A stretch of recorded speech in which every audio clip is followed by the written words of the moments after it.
Peace, peace, peace. Blessings to all the American Aborigines out there. We got a treat for y'all today. We got the OG, we got the man, we got the myth, we got the legend. Medicine Man in the building today. Rocking with a strong. It's gonna be a nice build. It's gonna be a lot of information driven. Make sure y'all get y'all notepads, y'all pens. Before we start, make sure y'all hit that like button for the new subscribers, for the new people that's tuning in to this channel. Hit the subscribe button, hit the bell for all your latest content.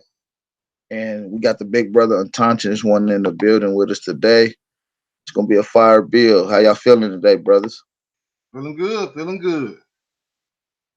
Yeah, man, it's gonna be a rocker right here. So, the people see the title, so it's time to we gonna get it Peace. shaking real quick. So what's going on, big bro A1? Peace. I'm good, man. Shout out to the people in the chat room. Shout out to the Aborigines, North, South, Central America. Shout out to the Aborigine POWs of North America. We in here. It's gonna be a heavyweight bill every time Brother Medicine Man come through. Get your paper pen, tag a friend, and let people know we about to go in. And actually, what I'm about to do is I'm about to post something on my page real quick, man, so we can get some good views on this. So, all right, so Right, just let's do go ahead, do your thing. I'm about to post something that. on my page. Yeah, medicine man. Oh, we're gonna let you start this. Already know. Go ahead and bless the people. The topic is modern technology in ancient America. We're gonna also touch on various topics like your ADOS, 2020 census, and reparations. But like I said, y'all just get y'all pen and y'all paper out. It's gonna be a nice build, and I'm gonna let Medicine Man start the build off. Greetings, brother. Okay, I would like to say all praises to the Most High, the Creator creators, the framer in the shape of all, hey. And shout out to everybody in the chat and to the panel. Um, I guess what I'll start off tonight, because I've been doing a little research, actually touching on a lot of the antiquities in the Americas, because I had a little debate. Well, I wouldn't even call it a debate. I had a difference of opinion with someone recently who was a proponent for the Afrocentric point of view. And we basically, went over some of his ideologies, and of course, he was regurgitating a lot of their philosophies, things that they have indoctrinated us, from kindergarten to believe. And I just, pretty much try to get him to look beyond that. I said, well, have you ever thought for yourself? Basically, is what I asked. I'm like, because once you start thinking for yourself, and once you realize that a lot of what you put in your trust and your belief in are from people who, for the most part, on a lot of these instances, are just theorizing and they're, proposing hypotheses.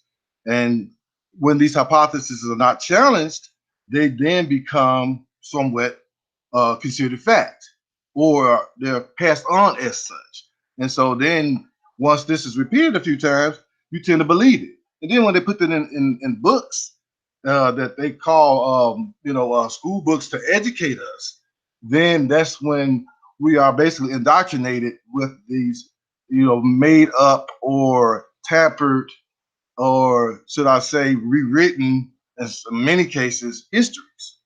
And one thing that I questioned was there's been a lot of since I say as I'm looking back in history, I'd say recently, um, in the 1900s.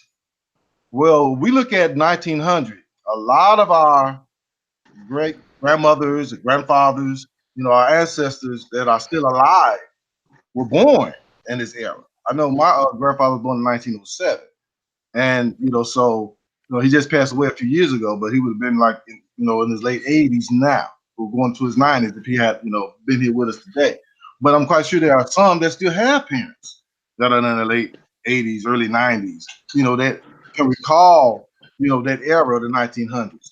Well, what reason why I bring up the 1900s and in reference to history is because that was a pivotal year in the colonization of the Africa, or the continent of Africa. And we don't, we're not, taught this. We're not taught, that, wait a minute.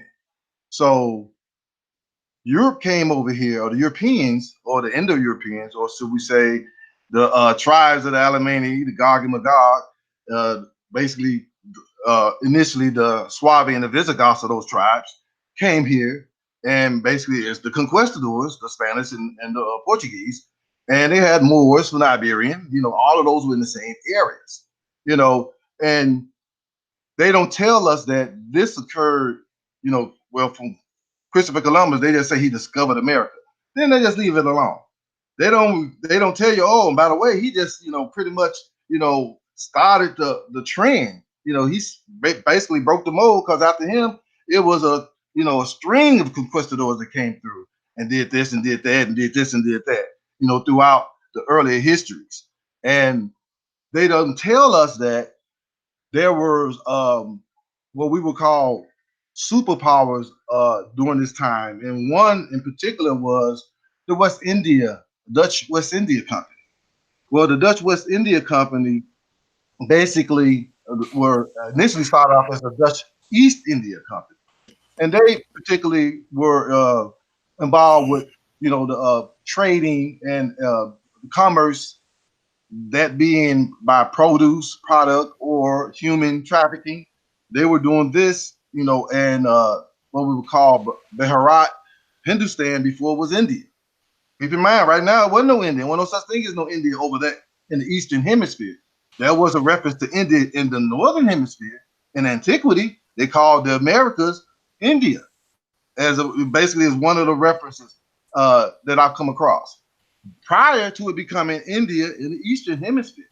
So we got to keep that in mind, keeping things in perspective. So we understand it now. When Christopher Columbus came here and they say that he was looking for India, they're not lying. He was looking for India because they were calling the Americas India. That's why when he got here, he called the people the Indios or the Indians.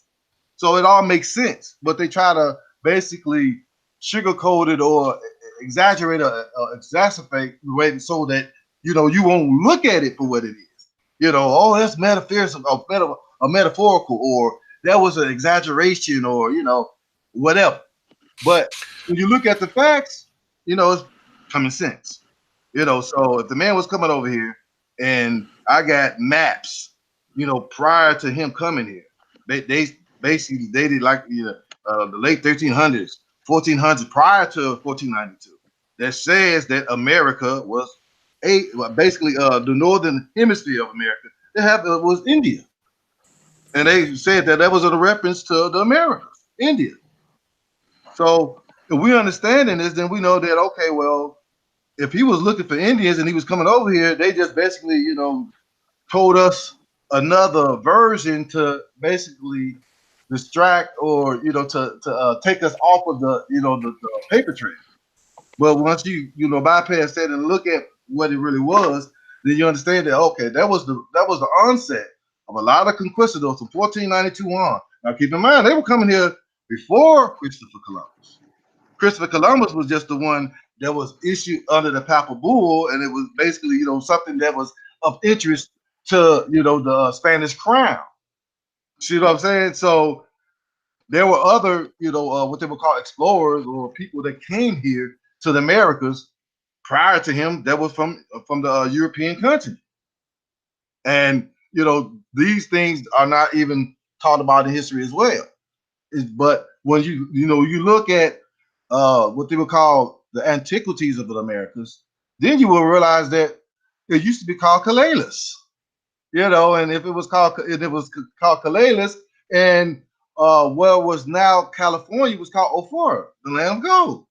So when you start realizing that a lot of this stuff from antiquity, then you can start placing, wait a minute. So a lot of this stuff that's in this Bible, in this Old Testament, a lot of these lands they talking about is the Americas. That's a fact. But the distraction or to basically take you off your land, your homeland, your indigenous land, your native land, from your ancestors, the antediluvians, that you have archaically been here, they try to say that you're from over there. Okay, well, I did some research on that recently. Now I'll just go touch on some of that because that basically is really used. That's applying a little critical thinking and some common sense after weighing all of the facts and looking at the timelines and the sequence of events that occurred.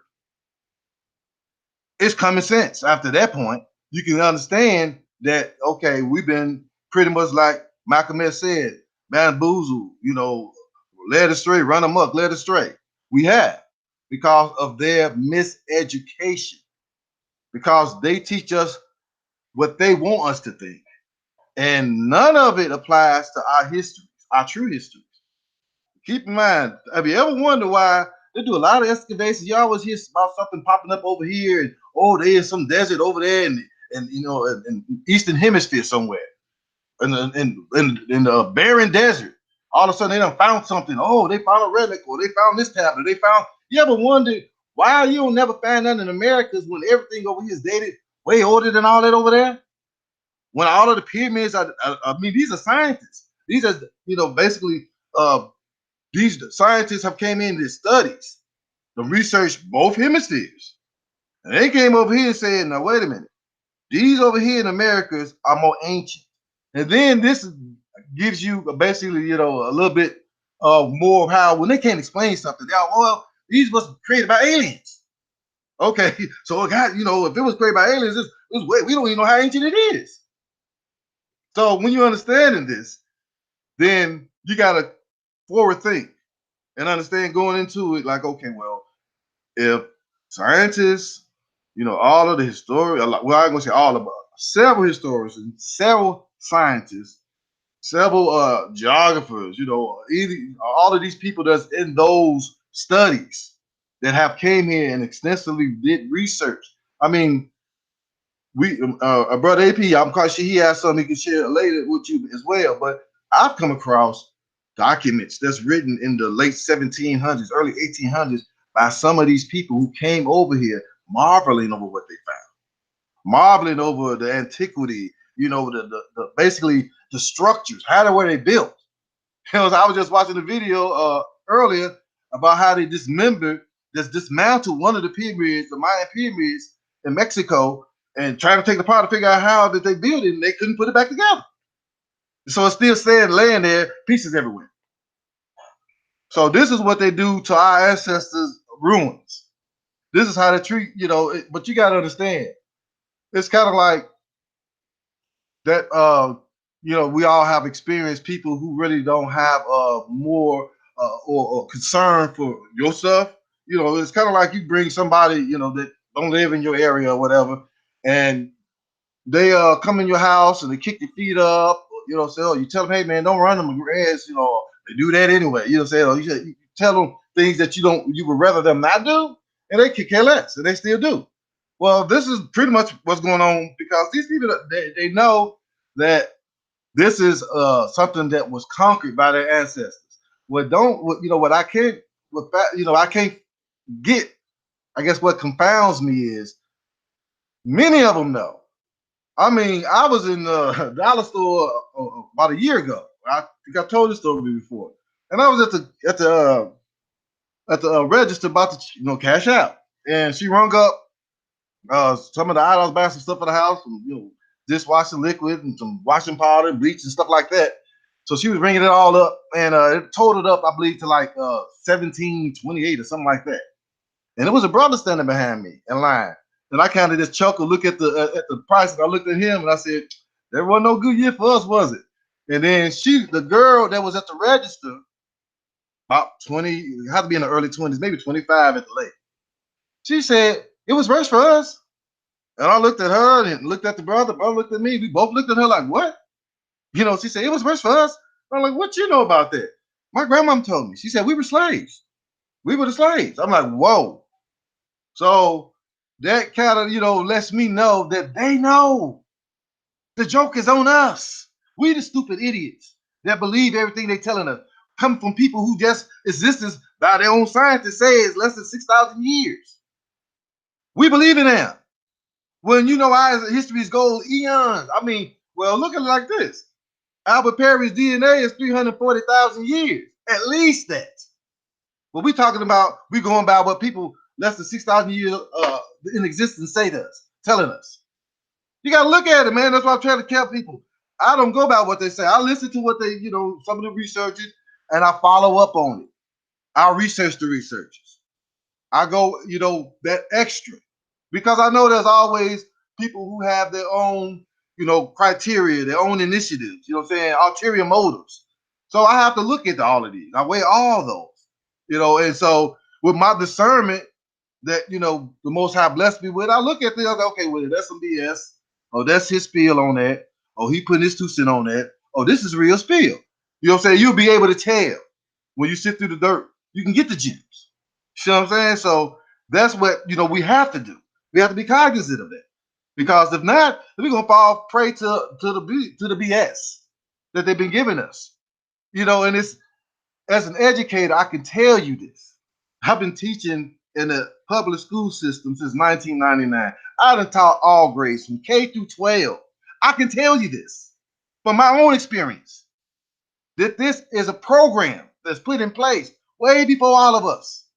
It's just now been more refined and, basically, tailor-made somewhat more.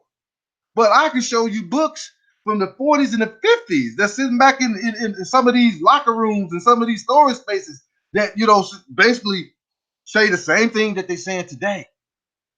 That this education that they're giving us through the public school system is basically a program to program us, program our minds to think a certain way, to follow a certain indoctrination that they're giving us.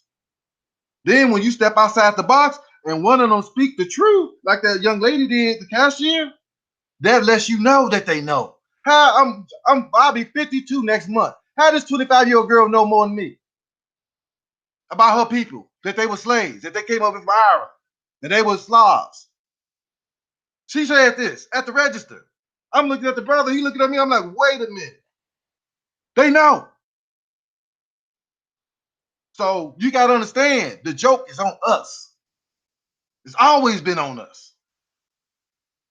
But we so caught up and they, and they Jesus and they Afro this, Afro that, and I'm an African. And no, when you understand that the word Africa is less than 500 years old, you feel stupid. Why would you call yourself, and from antiquity, something that pre-existed before all things, according to their writings? The Negro was before history. The Negro was, meaning before they started writing and recording their histories, we were here. So why would you want to apply a term that's less than 500 years old to you? Why? You know what, medicine man. Excuse me, I mean, Go ahead. stop your flow. You know what it is though. That's the same thing I was telling this guy last night. The whole Pan-Africanism shit, all that is mind control, man, and doing yourself a dishonest. You notice how they got us not saying we American, but right. You quick to say you're a fucking African. And you don't even you are the only, and you don't even understand what the word mean. Like I that's like calling yourself a jackass and not knowing what the definition of the word jackass mean. Now I broke it down to the brother yesterday. I said, why would they put in the word African? It says 1812 denote to Black Americans when sometime the Black American is native to America. I'm like, hold up, like. Is they saying that because we was born here, or are they saying because we was native here? And that's one of the tricknologies to the whole to the definition itself.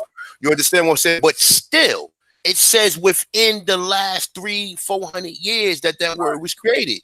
Exactly. And you these niggas run around here, and just to touch on what Oshu said though, as far as the Sloughs. A lot of us, we're so heavily programmed thinking we slaves. We're not slaves. We're prisoners of war. And you'll have a person arguing you down like, man, I'm a slave. Don't even know. You just be looking like, yo. Really? I'm going to mute my mic. Go ahead. All right. I'm glad you came in, because let me segue right off of that, brother, and build on that. Just etymology.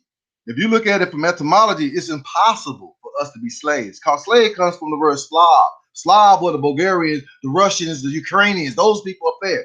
Those are the Slavs. Those were the first people enslaved basically, but in history, according to the history, by the Arabs. The Arabs went up there and enslaved them and sold them, you know what I'm saying, basically to the northern regions of Africa to the barbarians, who at this time had a country called Barbaria in North Africa, or what we say Northwest Africa, which is directly above what they were later, centuries later, established as Negro land. But I'll get on that in a minute. But let me see if I can screen share something right quick. Hold on, let me pull this up. Let me. Okay, here we go.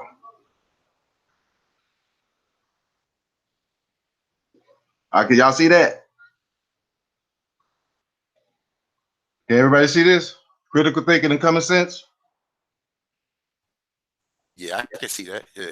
Okay, now check this out. This is something I just wrote earlier, and it was in rebuttal to somebody that put a post. This actually was a post I put on Facebook, and I broke it down how the basically a lot of the tribes that were in the Americas during their colonization were transported, and these were the people who peopled the colonies of the Europeans when they started these colonies in Africa in the 1900s.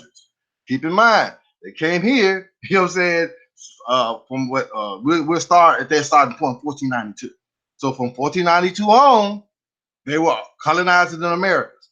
And as I could read, I'll read some of this so that it'll give people an idea. And these are facts. This is stuff that basically you can Google this on Wikipedia. Then you can cross-reference the information down at the bottom because they all have number items. And you can check out some of the primary sources that it came from, and so you can see the validity of what I'm putting out.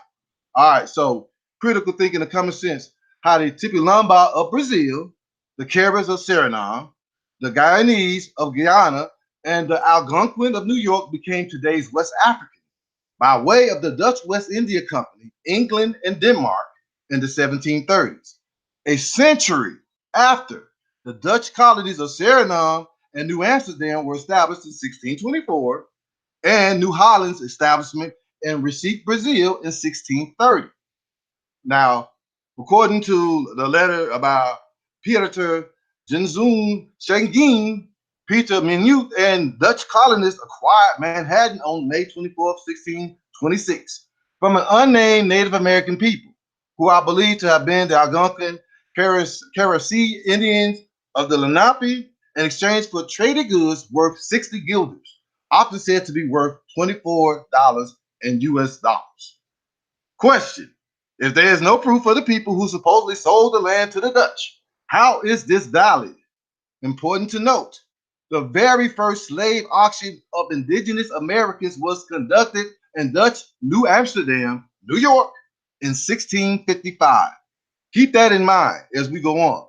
1655, they started basically enslaving and selling on the auction blocks in New York or New Amsterdam at this time, indigenous Americans of these tribes that was on the East Coast, primarily speaking of the Algonquin language. And there were several tribes of Algonquins. Lenape was one, and there were several others. So keep that in mind. That started in 1655. So they didn't colonize that in 1626, and they start, basically selling these tribes or these people from these tribes in 1655. This is in America. This is in New York. This ain't got nothing to do with no slaves from no Africa, nothing like that. So bypass the BS that they give you. Go by the facts that's presented in front of you. All right, because I'm yet to see a slave ship. So let's leave that alone. Let's focus on the facts.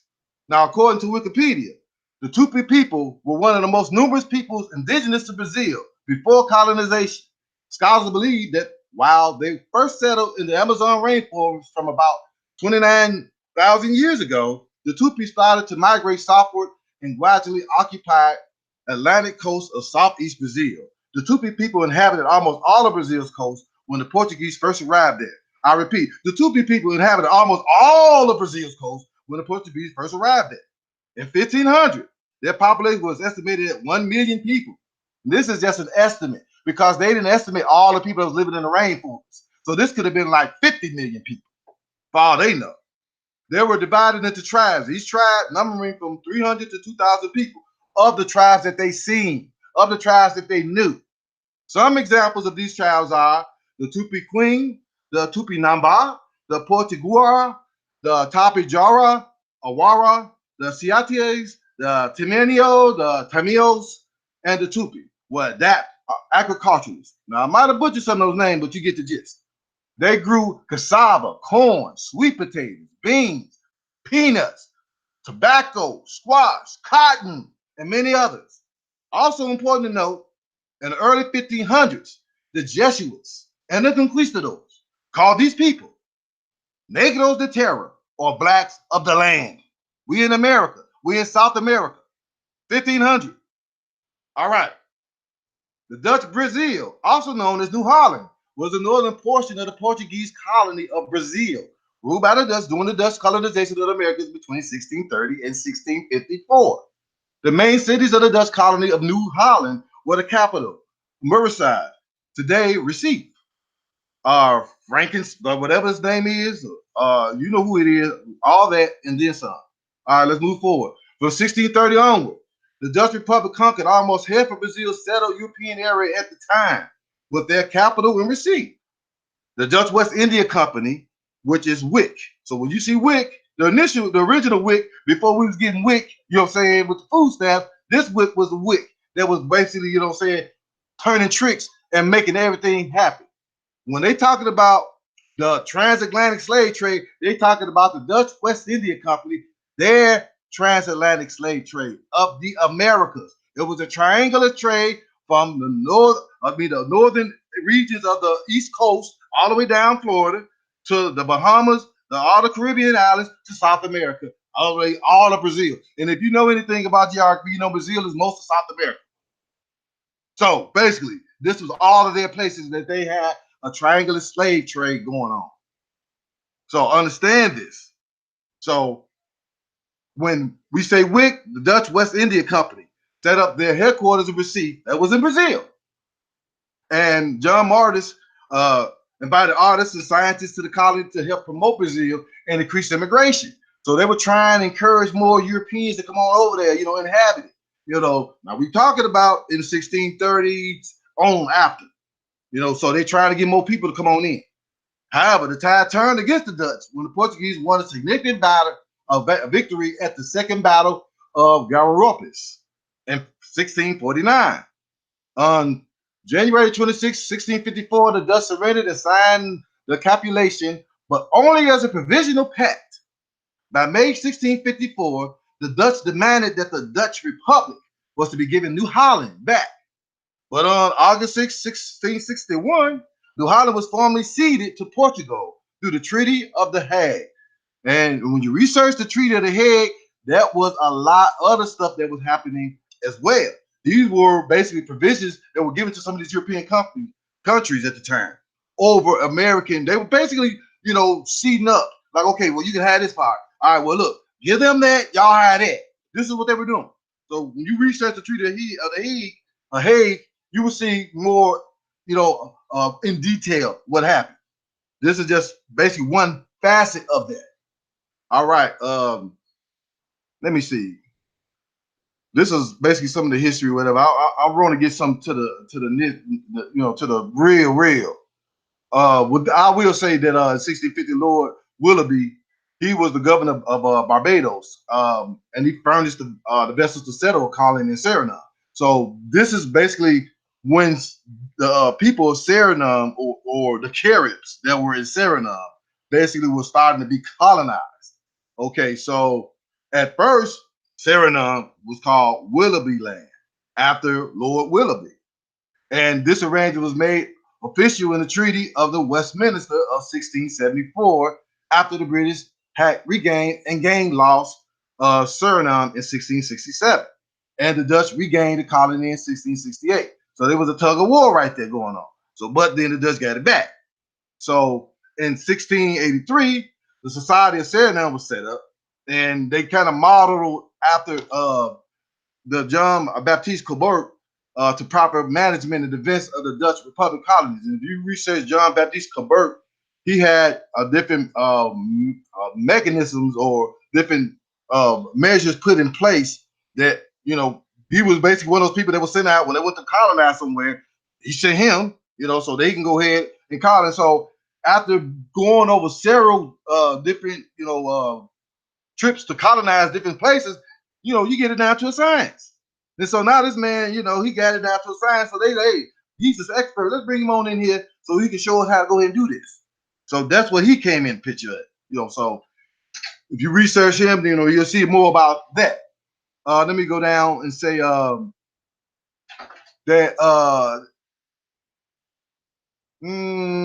okay, well, I'll start right here where it says that it is also important to note that Dutch Guiana referred to all Dutch colonization of the Guianas prior to the loss of all but Suriname.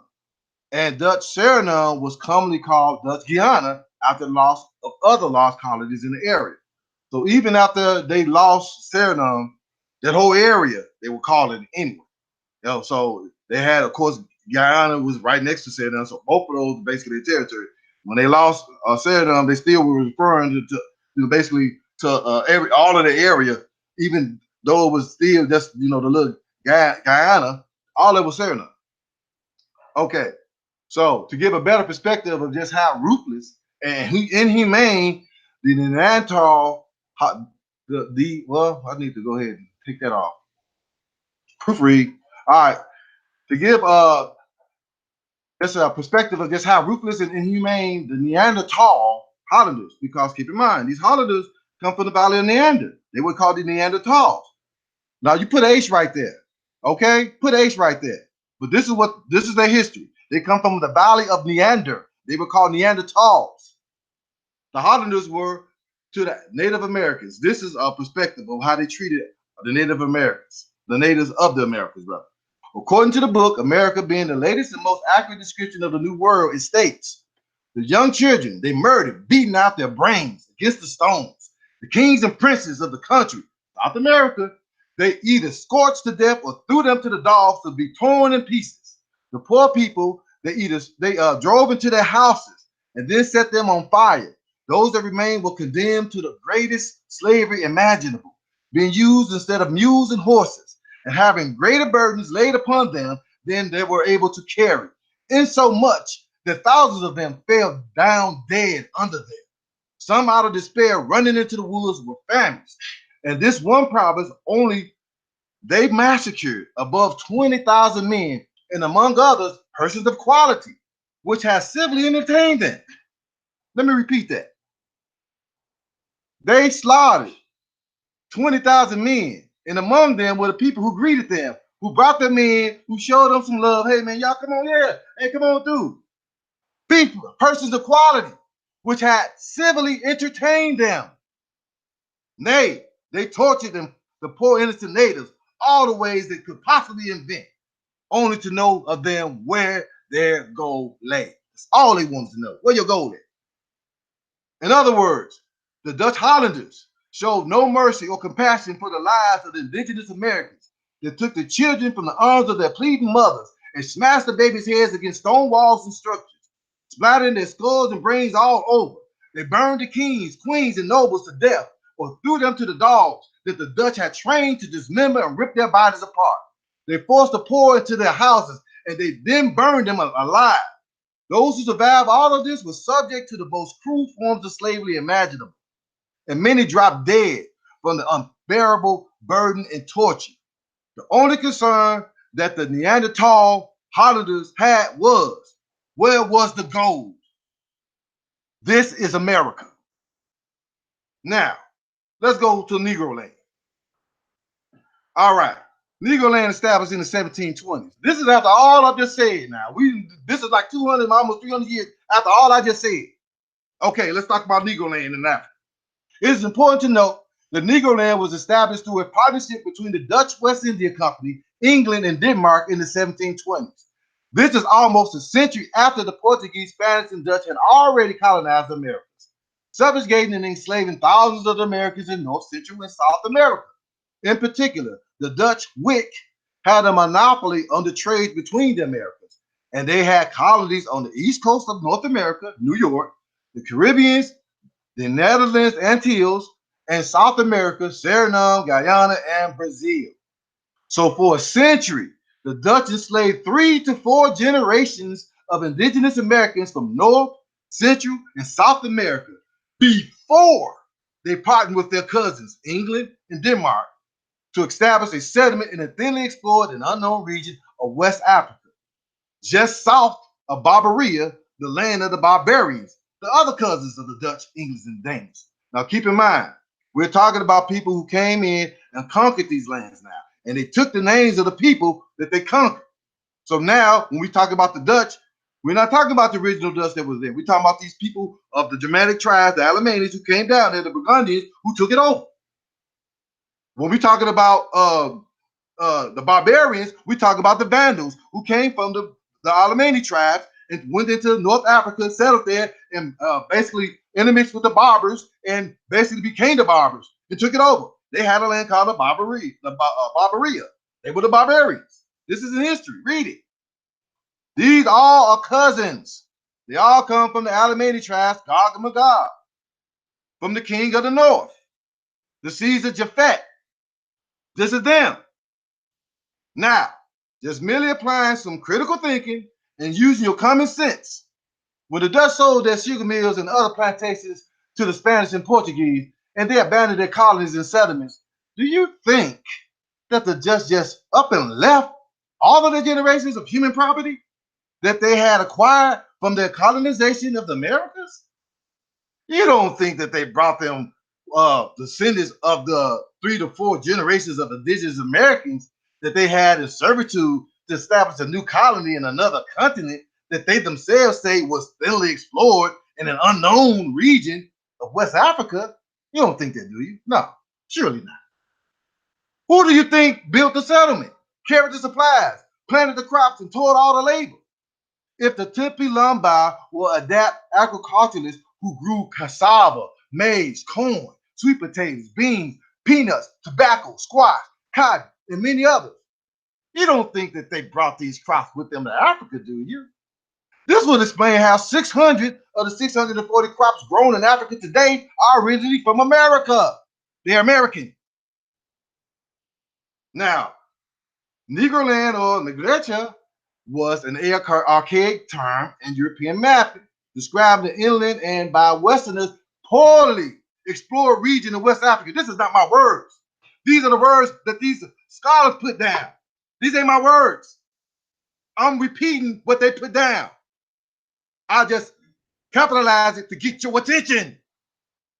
Negroland or Negretia was an archaic term in European mapping, describing the inland and by Westerners poorly explored region in West Africa. This area comprised at least the western part of the region that was originally called Sudan. The term is probably a direct translation of the Arabic term Balad al-Sudan, meaning land of the blacks, corresponding to about the same area. There were various kinds of people in the area, including the Jews of Balad al-Sudan. Some of these great estates of those considered part of Negroland were the Barnard Empire and the Sokoto Caliphate. These people were Arabic Afro-Asiatics. They even said to themselves to this day that they came from Aram, they came from Arabia. They migrated into Africa. They said themselves about 1,000 years ago. So these people, it makes sense. These are the Arabs. The original Arabs were dark complected, very black. More so, I won't say black. I don't really know too many black people. I haven't met any in my lifetime, but I would say ebony.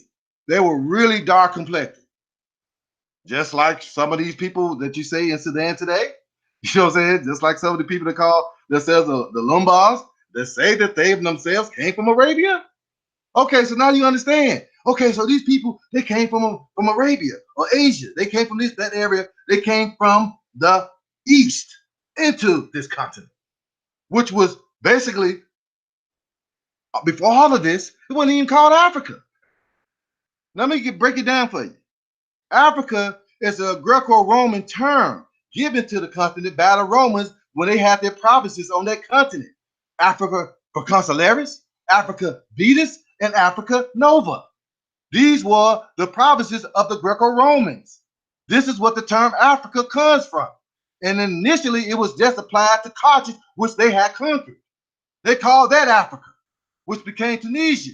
And that was the only place called Africa up until, say, the 1600s. Because I can show you a map from 1554. The only place on that continent called Africa is what is now called Tunisia, or what ancient Carthage.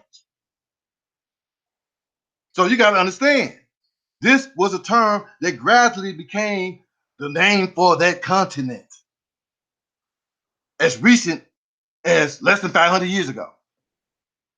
So understand, when they're talking about Africa, this is a new term.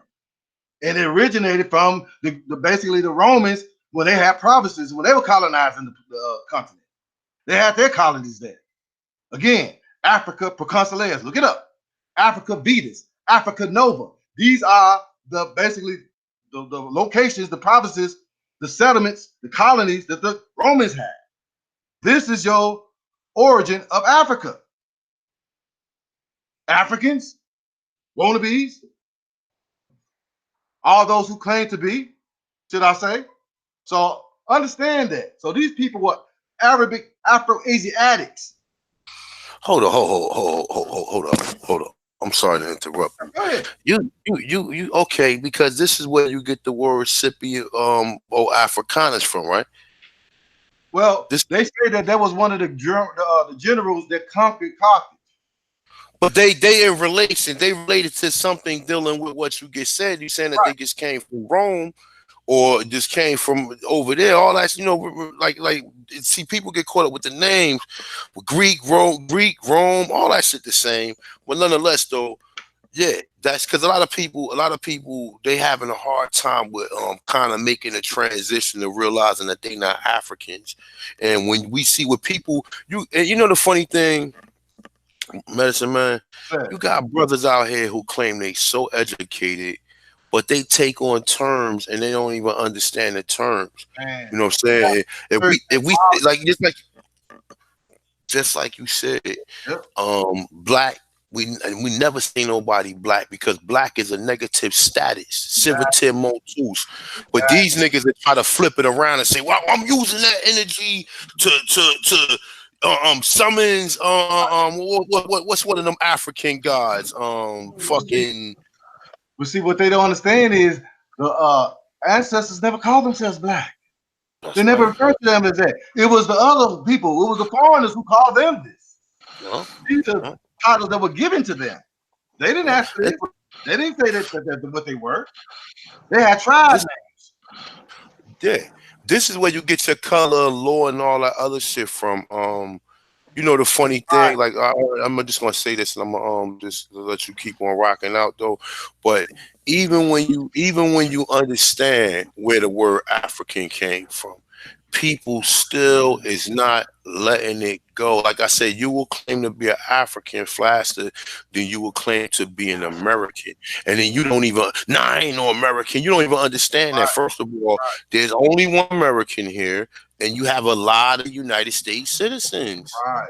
The United States is of America. There's only one American. Just like, let's say if people was to occupy China, right? And they will make it like a United States type of situation over there. But the Chinese people still exist. But, meanwhile, the label Chinese is being labeled to anybody who's born there or anybody who come from there. Only people who can tell people they not American are us. Exactly. We are the own, but we got to claim it first. Yeah. But we can't. But we ain't claiming it because we think we African. But But go ahead, because I'm definitely learning. So I'm about to mute. Say that because I got what you would really call African friends that are actually born on the continent that came over here and now have families here. I have a friend from Nigeria. I have a friend from Ethiopia, and I got a friend from Sudan. And they don't even call themselves Africans. They told me the history. That's how I looked it up. I'm like, wait a minute, hold on, the Romans. And when I looked into it, I'm like, they were right. Okay, this is where it all come from. So they know that they are not African. They know that this is a conquered name for their country. That's why they always claim their country. I'm Nigerian. I'm Ethiopian. I'm Sudanese. This is what they say. So if you understand that the people there don't even claim that, why would you want to claim it? And you know something funny too? 9 times out of 10, all of them names that you get, all them countries you just named off are all new names, man. And Yeah. that's the see. Look, let me just say this real quick, right? If you really was to study the Americas and study Africa, right? Let's say, all right, we study Africa, you study the Americas, and you break it down in micro sections. Micro sections will be the macro will be the overall. Then the Right. micro would be starting to break down the different countries. Now you're gonna Right. start going into the history of the countries and how and who out of what European fashions played a part in that. Now look, check this out. Now, all you gotta do is look and see how many countries in Africa was colonized by the English, and when did the English Right. colonize it? And There we go. you will Fact. come up and start There we figuring go. out. Hold up, you will come up and start saying, "Hold up, man, hold up."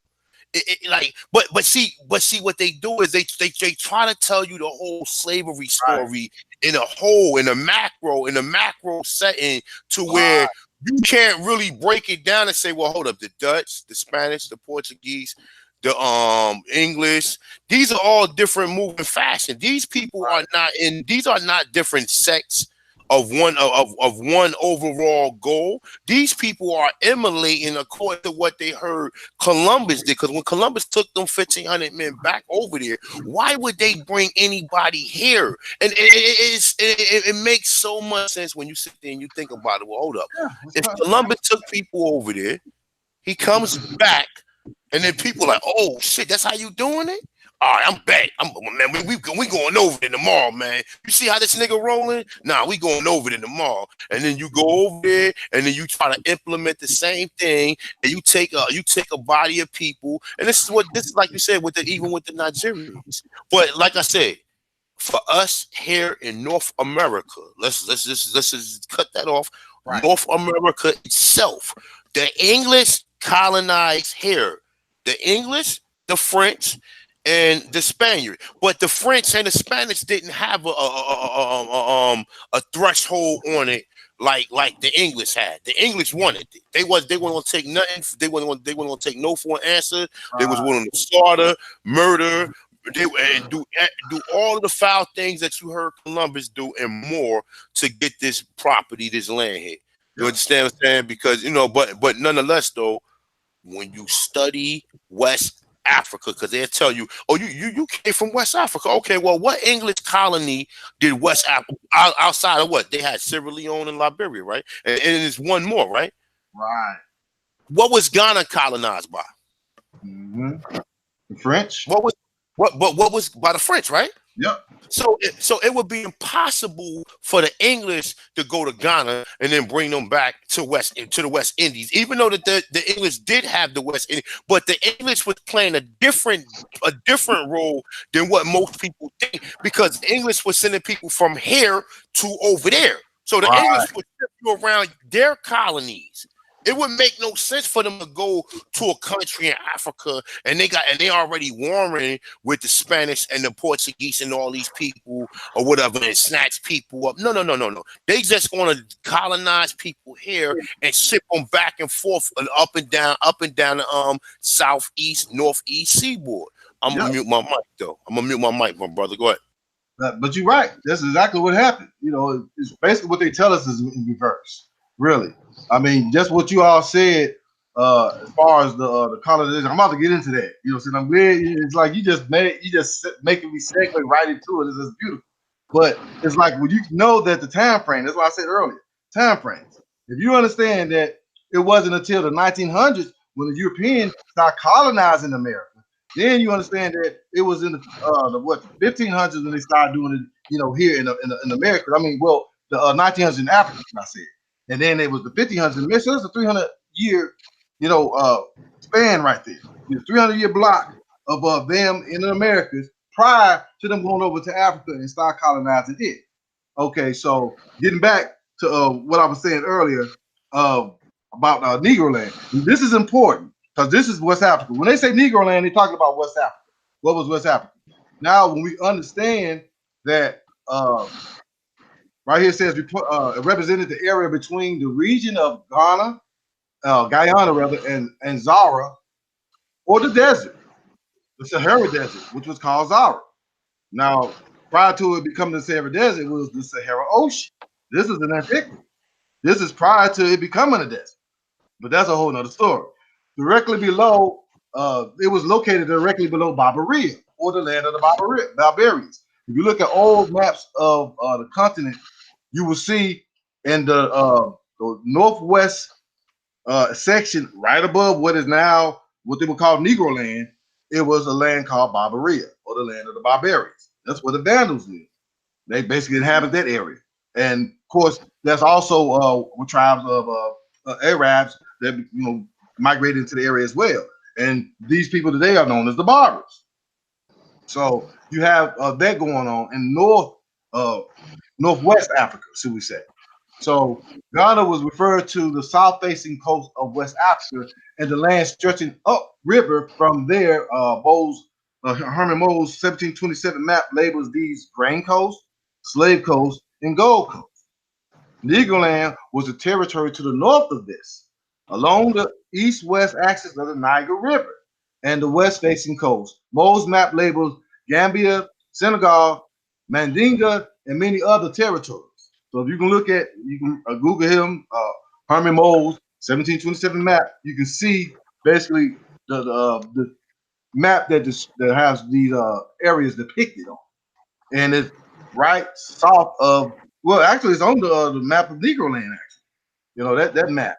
So, in this in 1729 map titled Negroland and Guyana, details the European settlement, explaining what belongs to England, Holland, Denmark, and countries by Herman Moe. So this is the same. Actually, it's the same map that is referred to here. So this map, and I'm quite sure everybody saw, is the Negroland map. When you see the Negroland map on at the bottom of what is now on the map called Negroland, you can see all of those Grain Coast, Slave Coast, Gold Coast. All right, so these were basically only territories that they had basically established as the ports or whatever. Now, remember, up until the 1800s, the interior of the continent of Africa was still unknown, unexplored, and undiscovered. The European powers were content to establish trading posts along the coast, like you said, A1, while they were actively exploring and colonizing the New World.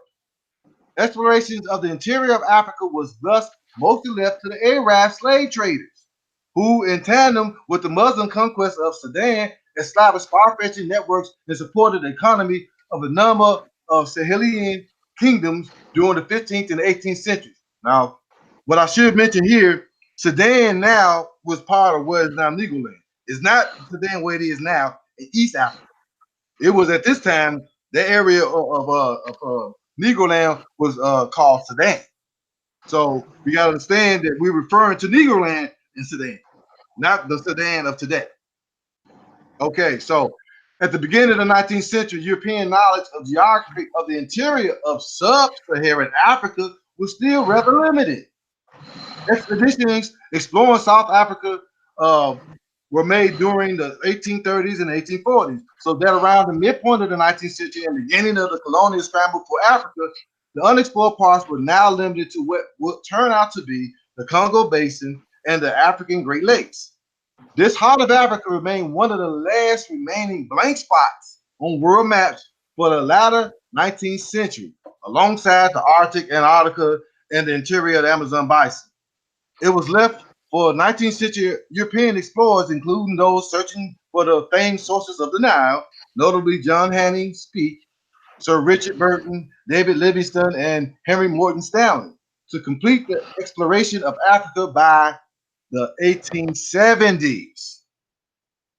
After this, the general geography of Africa was known, but it was left to further expeditions during the 1880s onward, notably those led by Oscar Lenz, to flesh more details such as the continent's geological makeup. By 1900, a significant part of Africa had been colonized by mainly 7 European powers. Here we go. By 1900, a significant part of Africa had been colonized by mainly 7 European powers: Britain, France, Germany, Belgium, Spain, Portugal, and Italy. After the conquest of Africa, decentralized and centralized states, the European powers set about establishing colonial state systems. So the question becomes, if these European powers were content with just establishing trading posts along the African coast while they were actively colonizing the New World, who peopled the European colonies that were established in Africa over 300 years after the Europeans colonized America? Some things are just common sense. So I wanted to go ahead and share that and give you that perspective. And I hope y'all go research everything I say. Research it for yourself. Don't take my word for it. Research. All I do is research. And I behoove you to research, because then you start opening your mind. Then you can share what you know with others. And then we can have a wake up, amongst us, a massive wake up. Because that's what needs to be done. So people talking about, oh, how do we get, claim our, our identity and this. Look, we are who we are. They know who we are. What we claiming, they already know. They just renamed us. We know who we are. But if all of us say it together collectively, then, basically I've always been told, strength is in numbers. A few of us is just, make a little, a squeak. But collectively, if we all say, hey, you know what? And with a lot of, I'd say basically the recent videos I just did with the Children of the Corn Part 1 and 2, I share so much antiquity in those videos. I'm talking about, I got sculptures, I got artifacts, carvings, basically dating 9,000 BC, looking just like us. I got one cat on there look like an oak from 9,000 BC in Central America. So we got to understand our history goes way back. Then we could talk about, I'm talking about all of America. I'm talking about from South America, Central America, and North America. Because you go from South America, you go all the way from the Moshe, before it became Incas. Understand that these Incas are some of these Mongolian Tartar tribes that came over and conquered. They basically came into, power, in the late 1400s when they conquered, those tribes that were up in the Indies, up in the Andes Mountains in Peru. And these tribes, if you look back in history, you can look at go from the Moshe to the Chavan, to the Nito Chico. All of these tribes, some Warre, all these tribes lived in what is now Peru, what is called Tawantinsuyu then.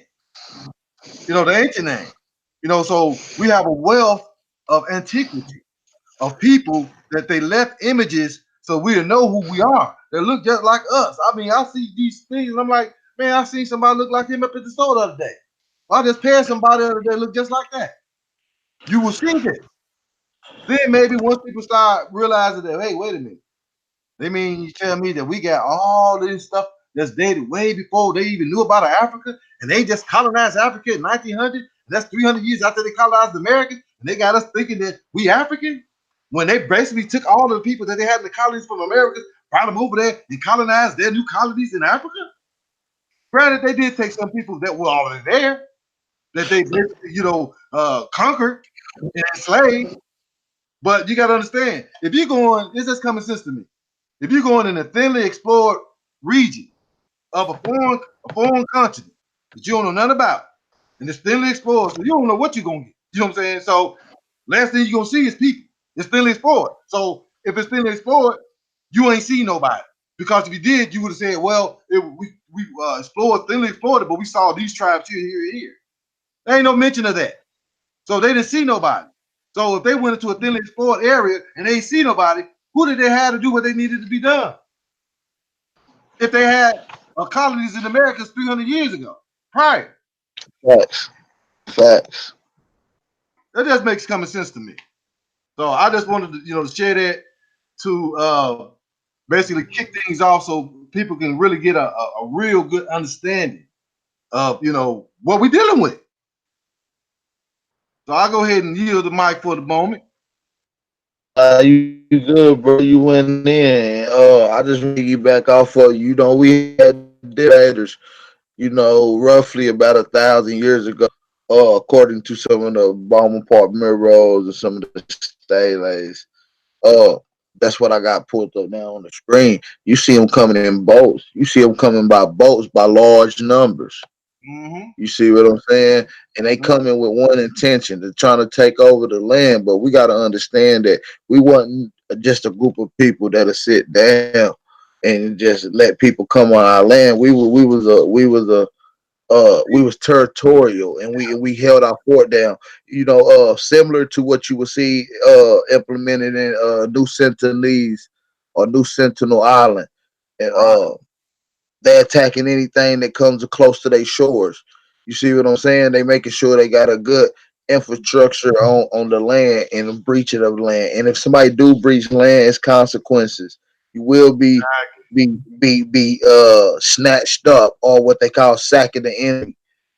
Or if you did set up shop and we find out, you will be raided early in the morning. And that's part of our culture. And we can go into a little more of the technologies Yeah. dealing with the Americas. We got everything from solar fire starters to what we call uh meldering, right? We got something that's called annealing, which is cultivated 5,000 BC, North American Paleo Indian, Mesoamerica, South America, and the Andre cultures. Annealing is the process of heating metal until it's red hot and then slowly allowing it to cool in order to make it soft and malleable. About 7,000 years ago, the Paleo Indian of the Great Lakes region, which is in the Detroit, Chicago, y'all know that particular area of North America, discovered the process that allowed them more versatile than the previous melding technology, such as cold hammering, bending, and rolling, all of which cause metals to lose tensile strength and become more brittle. Although other cultures use annealing recently, use annealing recent evidence. Let me scroll up a little bit.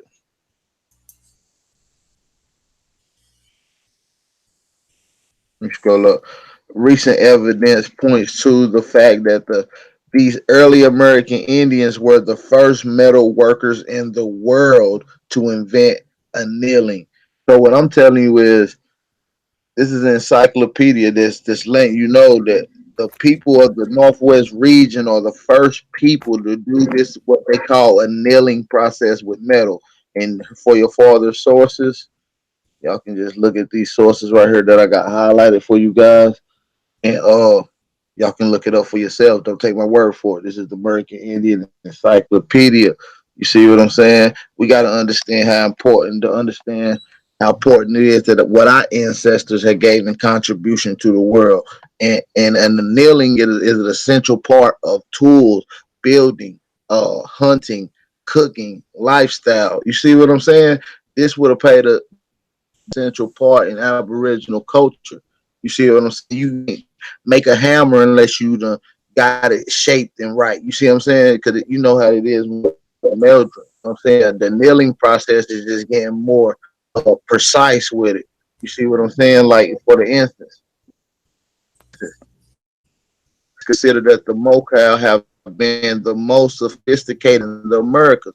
It's already letting you know that we the first people to do it. But now it's getting specific. They tell you these people was more sophisticated with this particular type of metal. Annealing creates the stronger and more flexible metal than process allowed pre-Columbian metal workers to create highly detailed objects from metal such as jewelry, tweezers, and scalpels. Tweezers would have been used for various different things. We running through the woods, just thorn bushes, whatever. We like our jewelry still to this day. You know what I'm saying? So we getting custom jewelry done 7,000 years ago. You know what I'm saying? Getting the precious stones inlaid in your teeth, the big gold chains. You see what I'm saying? These are some of the things that we was in contribution to first. You know what I'm saying? We might have been in a battle because we had different invasions with various different people coming from different places. And you know what I'm saying? We would have been at war, and we might would have had to do some surgery on the spot. You know what I'm saying? These particular tools would have led particular region. You got something to say, A1? Nah, I'm just listening, man. I'm soaking it Yeah, all up, yeah, man. Definitely yeah. We're gonna soaking it go all in. up. Yeah, so I just want to touch on the annealing process because you know that it's a very essential part to dealing with modern technology. You know, the process of heating metal is still not an easy thing. You don't see people doing it out in their backyard. You know what I'm saying? So this is what we would call modern technology in ancient America. Hey, go back up. Oh, slow down. Slow down. All right, now hold up. Go back up. Go All back right, up to go to antiviruses. I got you.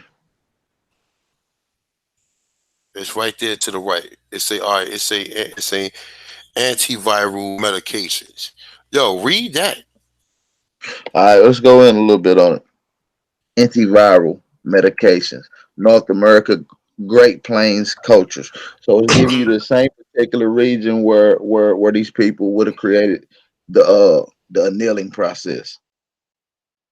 Viruses and diseases causing agents that produce within the human cells. They are so small that the electron microscope is required in order to view them.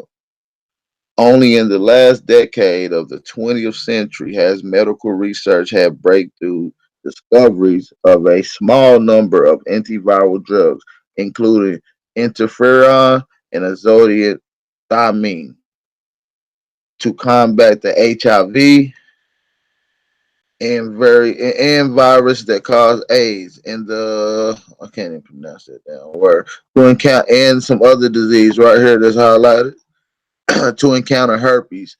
Although these tiny pathogens frustrate modern physicians for centuries, and the Indians of the northern and southern plains use a plant called Actincina, right? Y'all see it right here. I'm gonna highlight it right here for y'all. They use this particular plant to effectively treat viral infections. Many Great Plain tribes rely on the remedy, more commonly known as purple cone flower, right? So this indigenous name of this flower is better known as purple cone flower to treat viral illnesses, including systematic infections or blood poisoning. According to medical history historians, vaginal or vagal or suix coda, nucoda even used it in the treatment of hydrophobia,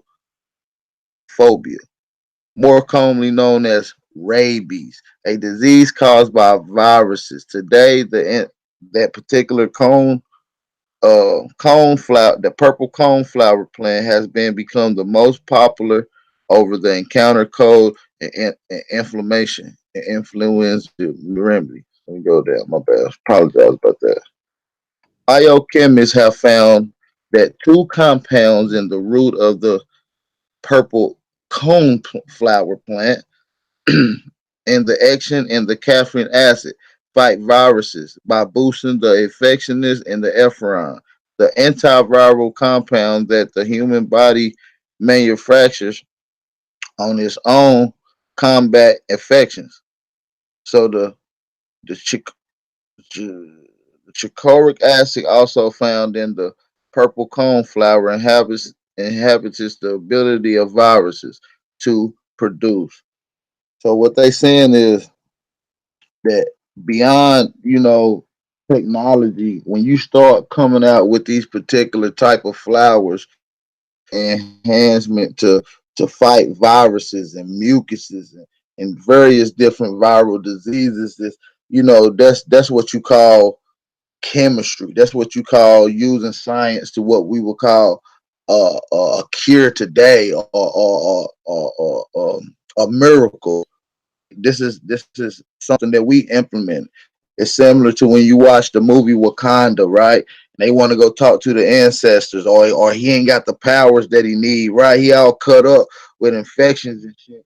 He drink that purple shit, right?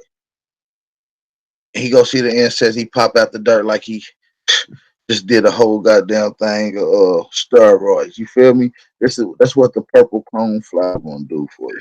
Yeah, See what I'm saying? yeah. So that's just a brief description on that. I'm glad you seen that A1. Good looking. Yeah, We're gonna go on down. real Go rich. ahead. Go ahead, Mr. Man. Now I was just saying that was real rich information. Oh yeah, that was absolutely fire. I'm gonna go into the apartment complexes, multifamily dwellings. This is at 1 AD, so it's roughly about 2,000 years ago. So this is what they would have looked like 2,000 years ago. Wow. Okay, that's just to give y'all a little small example of what they would have looked like. So I'm gonna go in a little bit. Multifamily dwellings. The first American apartment complexes were commonly throughout the southeast, Cayos Pablo.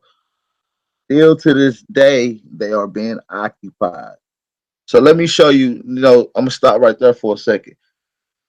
In order for something to still be used for over years and into what we call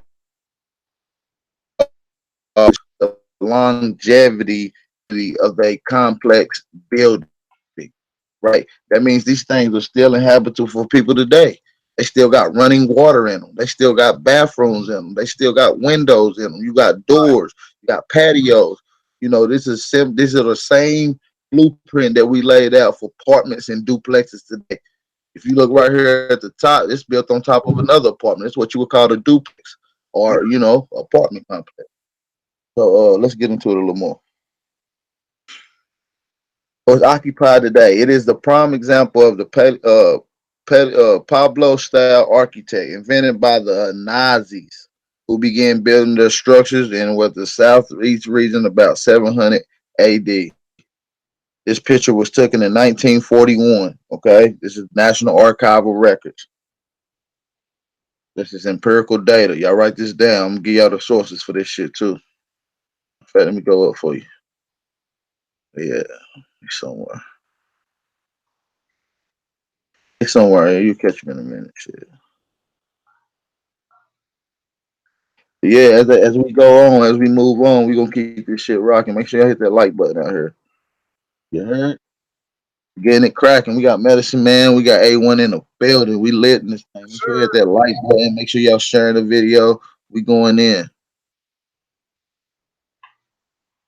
We going in. We ain't done yet. We just getting started. Just getting We hot. just we just warming up. We just going in.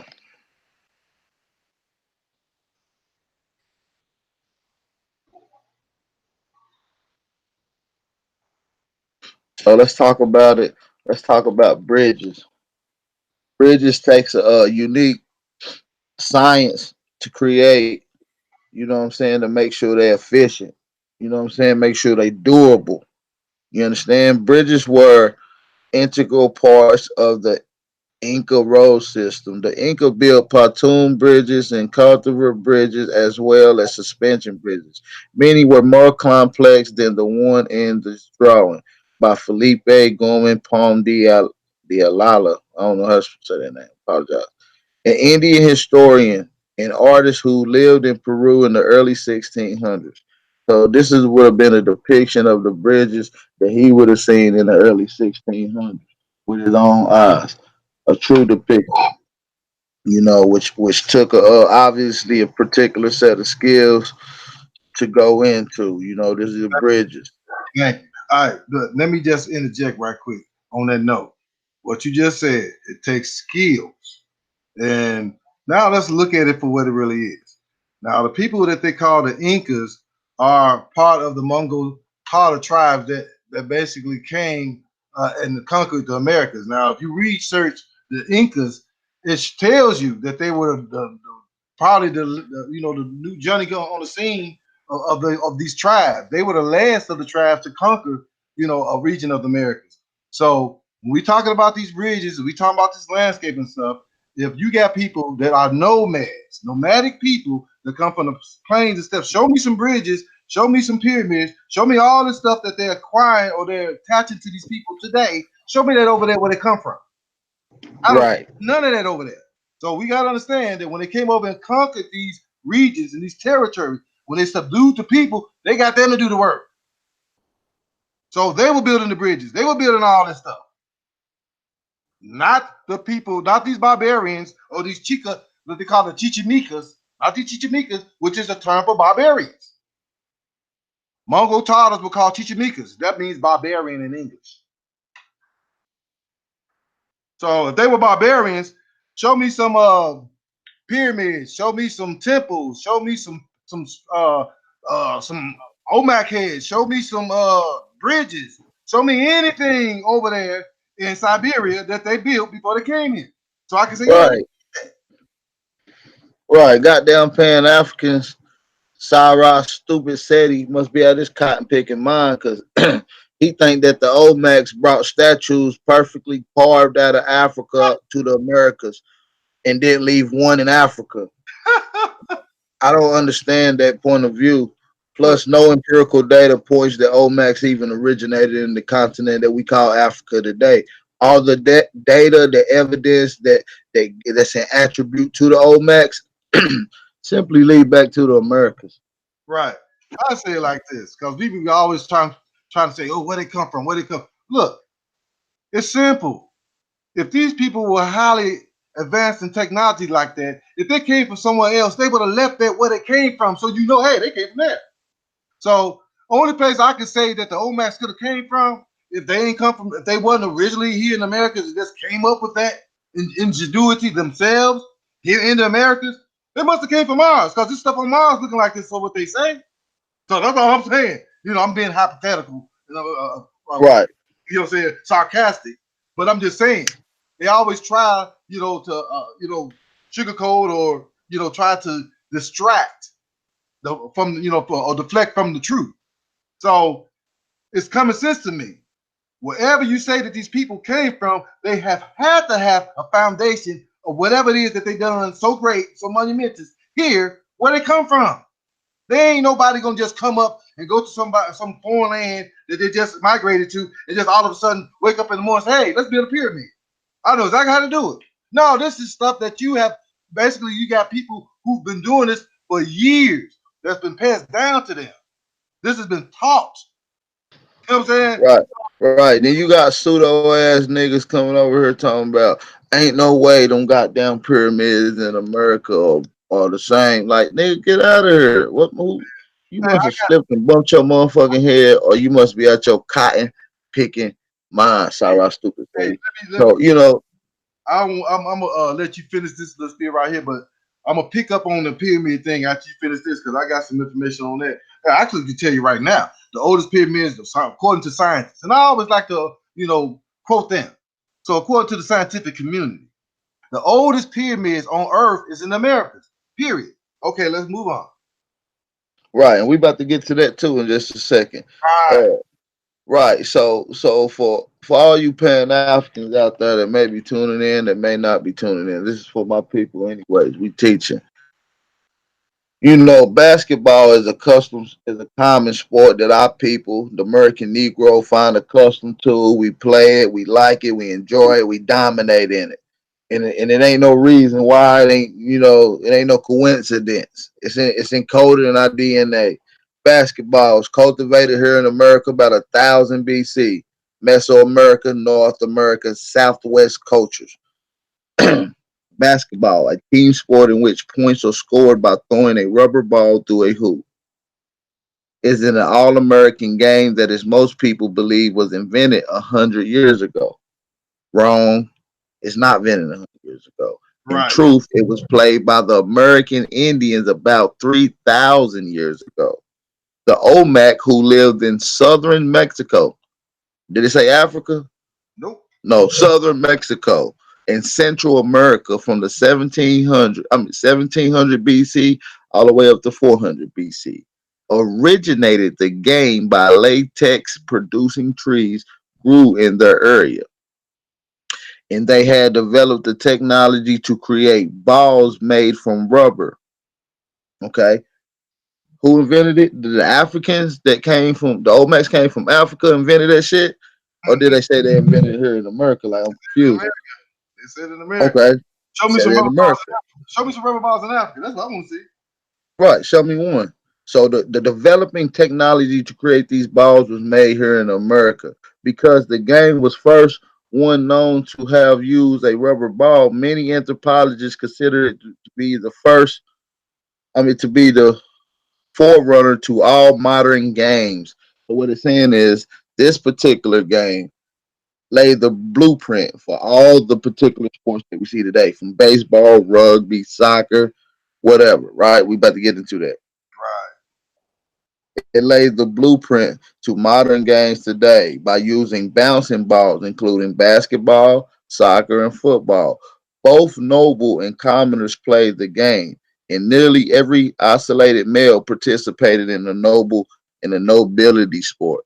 That means it was for pride, it was for a status, it was for recognition. You know what I'm saying?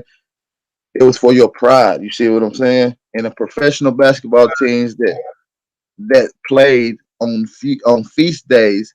So important was the ball game to the Olmec culture that huge stone ball courts were built in the central ceremony areas of the Olmec. So what they saying is the game was so dumb. Instead of playing in the backyard like most of us do, they created a whole court.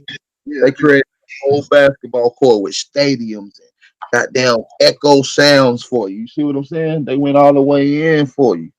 You know what I'm saying? And this is 3,000 years ago. I'm gonna move on. I don't want to stick on it too much. I'm gonna read this little bottom part that I'm about to highlight for you guys today. And like I said, this is library photographer from the archives of Tulane University. Basketball court similar to this one at the whatever that name is, in what is now Mexico, so served as a playing field for the game invented by the Olmec. Those cultures arose about 1700 BC. Players earned points by passing a rubber ball through a vertical steel ring. Right? We still use the steel ring today. We still use the rubber ball. We still using the court that was marketed on the wall. Okay, we still using the same shit today. We still using the same shit today. You know what I'm saying? So we gonna keep this shit rocking. We gonna shoot on over here. We gonna shoot down just a little bit. I'm gonna skip a few. Y'all already know what's going on in this American Indian Encyclopedia. Y'all be rocking with us. Oh, let me Shout out. add this too. Go ahead. Keep Oh, going. You can go no, in and talk on that. you was talking about the basketball, right? There was no mention of the Olmecs or the Mayans doing human sacrifices in these basketball tournaments. It wasn't until the Mongol Tartars came and conquered, assimilated, learned how to do that, that they incorporated sacrifices into it. Keep in mind, according to the historical researchers, up until the year 1317, native people only offered flowers and fruits to the divinity. This is recorded, you know what I'm saying, in history, historical researches. So if they only offered fruits and flowers to their divinities, then you look at 8 years later in 1325, when the Mexicans conquered Anahuac and basically settled and established Tenochtitlan in 1325, then fast forward to 1347 when they massacred, sacrificed over 84,000 people of all of the neighboring tribes. They round them up and sacrificed 84,000. These were what they were calling the people of the sun, the Aztecs or the Mongol Tartars from the Siberia. So keep that in mind when they're talking about the human sacrifice. You got to understand the time frame. Before they came, it wasn't none of that. It wasn't until they came that they came into play.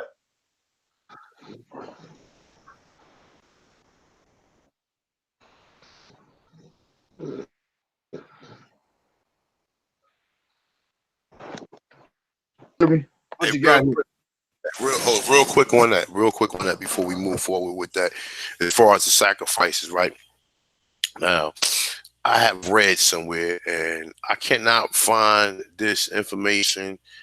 I glanced over. I was doing research, and they said that the Mongoloids, all right, the Mongoloids that came over here and mixed with us, Yeah.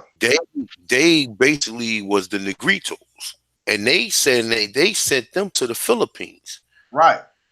So they said that the original them people who was doing them human sacrifices was like Asian mixed with black, and they were sent to the Philippines. And we know the story of the Philippines. We know how the Philippines people look like they look like now. You see a Filipino person, man. Look how big their nose is, man. Right. So we know exactly what their people looked at like with the Negritos. But yeah, that's what they say, because even if you look at them, they look just like some of the people in Mexico. Yeah, they do. But check this out though. How I also look at history. Now look at the Philippines. How often have you heard of any sacrifices over there with those people now, or in the past of them being there? So you see what I'm saying? Hmm. If there was really those people that was really bringing the sacrifices, they'll still be doing it, or it would be records of them doing it there. Okay.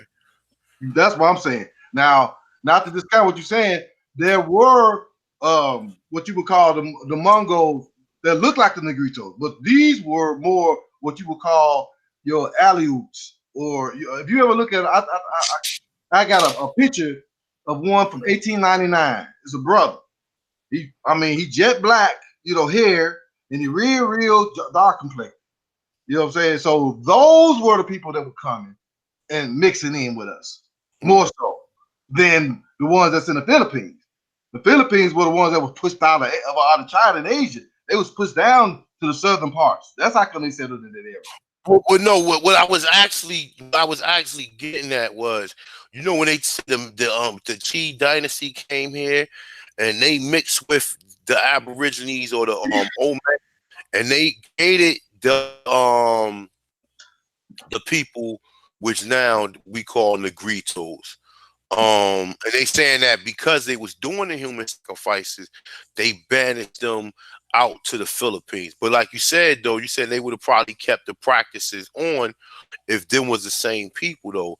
That's what I was saying. I was saying that, though. But while we on that topic, though, as far as the Mongoloids, what year did the Mongoloids come to the Americas? And where, like, because we know, if you look in Mexico, for example, right? Um, well, two things. The okay, the Indians that's in the Amazon, where the fuck did they come from? That's the question.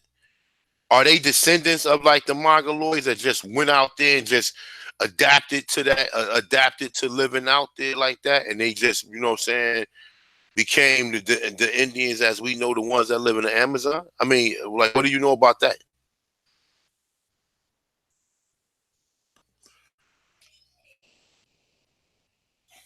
You're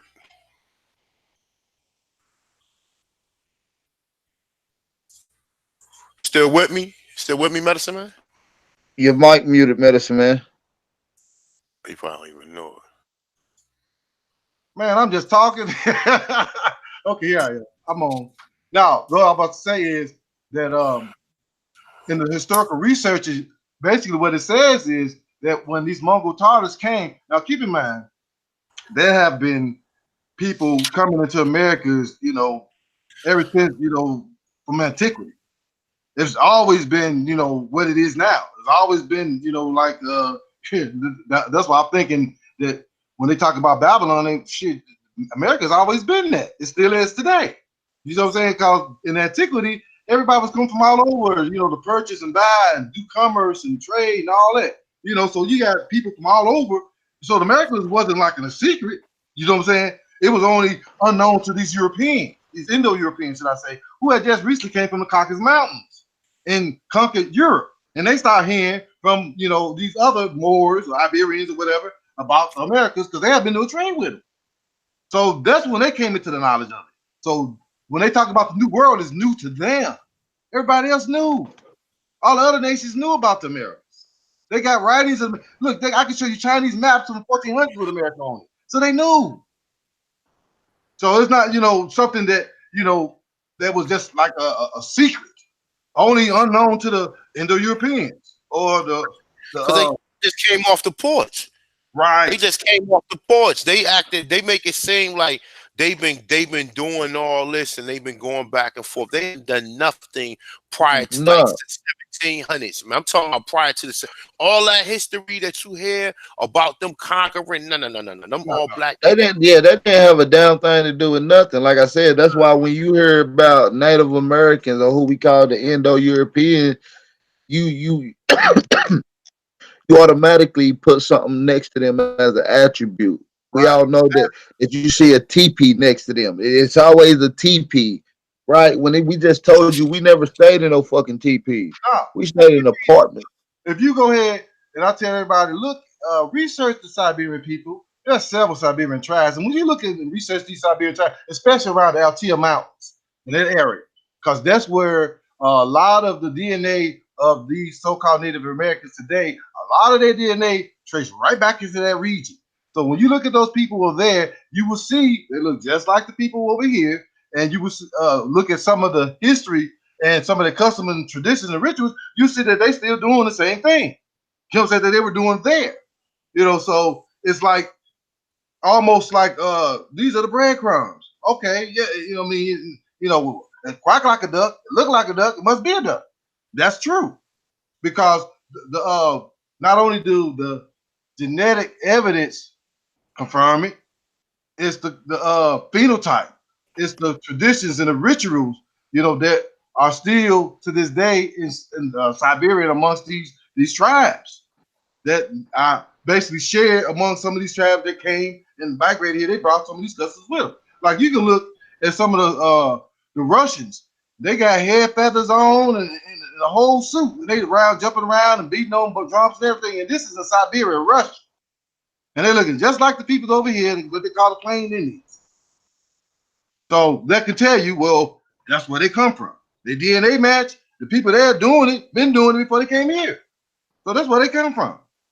And that's where they brought it from. So once you start doing that research, a lot of it becomes common sense because it really confirms itself. But yeah, it's like we just have to be more, in tune, like you said, to really the real spiel, the real history, what really happened. Right. Touching to the memory cells. Mm-hmm. You see what I'm saying? Yeah. Touching to the memory cells of what was passed down by our ancestors, so we can, and we able to interpret this type of information and go into details on shit that we wasn't particularly around for, but you know what I'm saying, we have an understanding of it Right. due It's to in our these spirit. memory cells. Yeah, it's in our spirit. That's the whole thing. It's in our spirit. That's Right. that's one thing that separates us from everybody else. And that's why they always say we are very spiritual people. They don't lie because we are. We spiritually connected. Yeah, that's your real DNA, man. That's really tapping into stuff. Yeah. And but you know what though? See, that'll be a good bill to start like from this, even start from 1492, from the time that they created the Doom device. You know what I'm saying? And then bring that forward to, the last war of Grenada. You know what Then I'm the saying? manifest destiny. But Manifest Destiny ain't to They like the came 18. to, yeah, they came to 1800. But I'm But just saying, like, as far as starting from 14, the first Papal Bull, which was in 1451, then you speed up to 1491 before you get to 1492, before that last war that they had with the because I believe that they came over after they had that war, and that's when they came to the Caribbean or right, whatever. Though, but you break that part down, then you go with the slavery and how Columbus did this, because prior to that, wasn't nobody coming here bringing no slaves here, man. Columbus took back people. That's what I assume that happened when Columbus took back people over there. People got the word. People like, yo, Columbus found this place where there's gold, there's riches, there's people or whatever. There's a paradise, and all these European powers made their way to come here.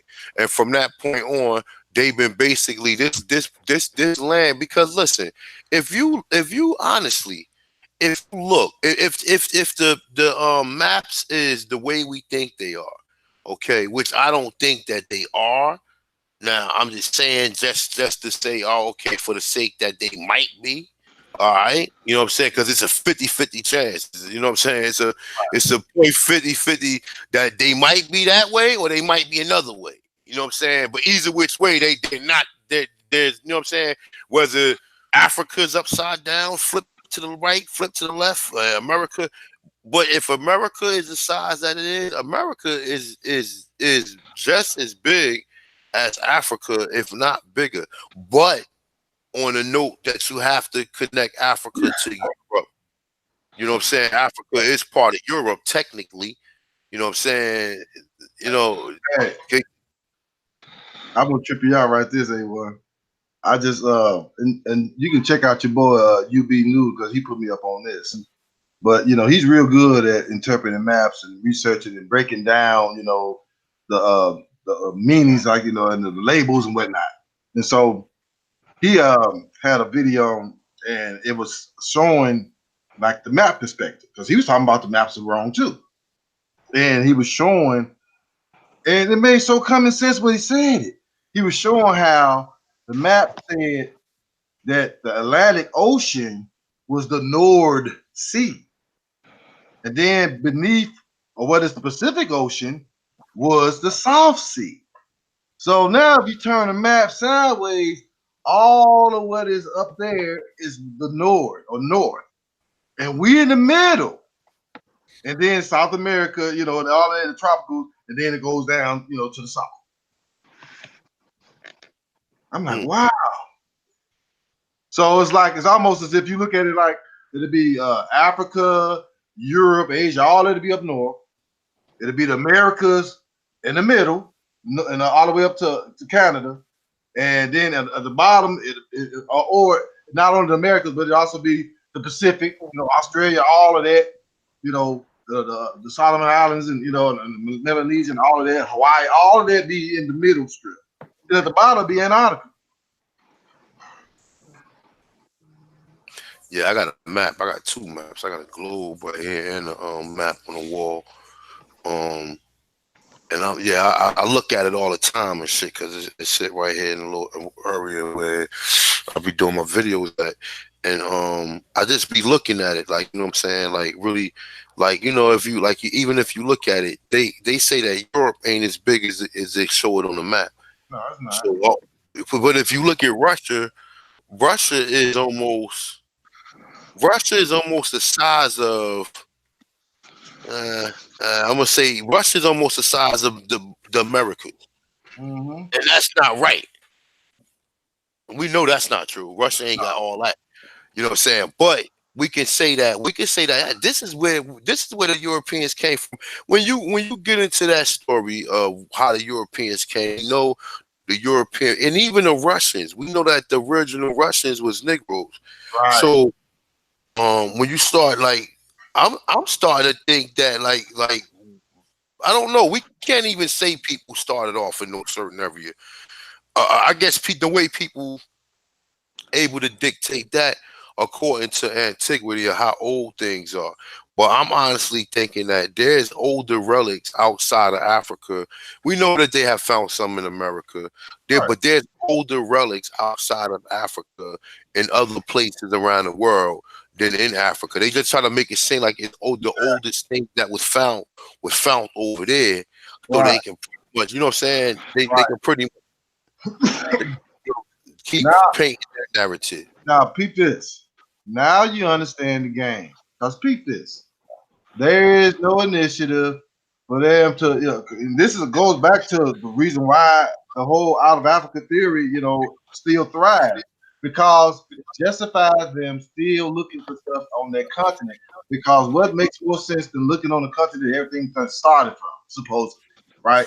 But you don't see they couldn't do it in Asia because them people in China ain't having it. You know what I'm saying? Those motherfuckers ain't gonna let you come in there, and start digging and investigating. And they got pyramids and whatnot over there that they won't let anybody even come look at. You see what I'm saying? So they couldn't go to Asia. You know what I'm saying? I mean, so only place they really had, and they didn't want to do America because if they did America, that'd have been too much telling the truth. Because they were able to prove that everything did start here. You know what I'm saying? But we want to keep these lands because this is the land of, the promised land, the milk and honey. We don't want to give this up. So, hey, we'll give them Africa, though. Where we came from, we'll give that to them. See? And that's what, see, I mean, look, but honestly, right? look at Africa. Do Africa got any trees the size of the redwoods? No, Or any of these exotic trees? When you look no. at Africa, that shit look like a damn desert. They just planted a couple trees. Now I'm not saying in all of Africa there might be like that, but you have to show me. I got to go over there and see for myself. You know Look, what I'm saying? 'Cause it's flat. Right. It looked flat. Like here, there's trees. There's huge trees. Like even where I'm at right now in the suburbs, there's huge trees and shit. You don't see no areas in Africa where you see no trees at. I mean, I haven't seen none. All of the images when they show you these different countries, Sierra Leone, Nigeria, you see a tree right here and a tree over there.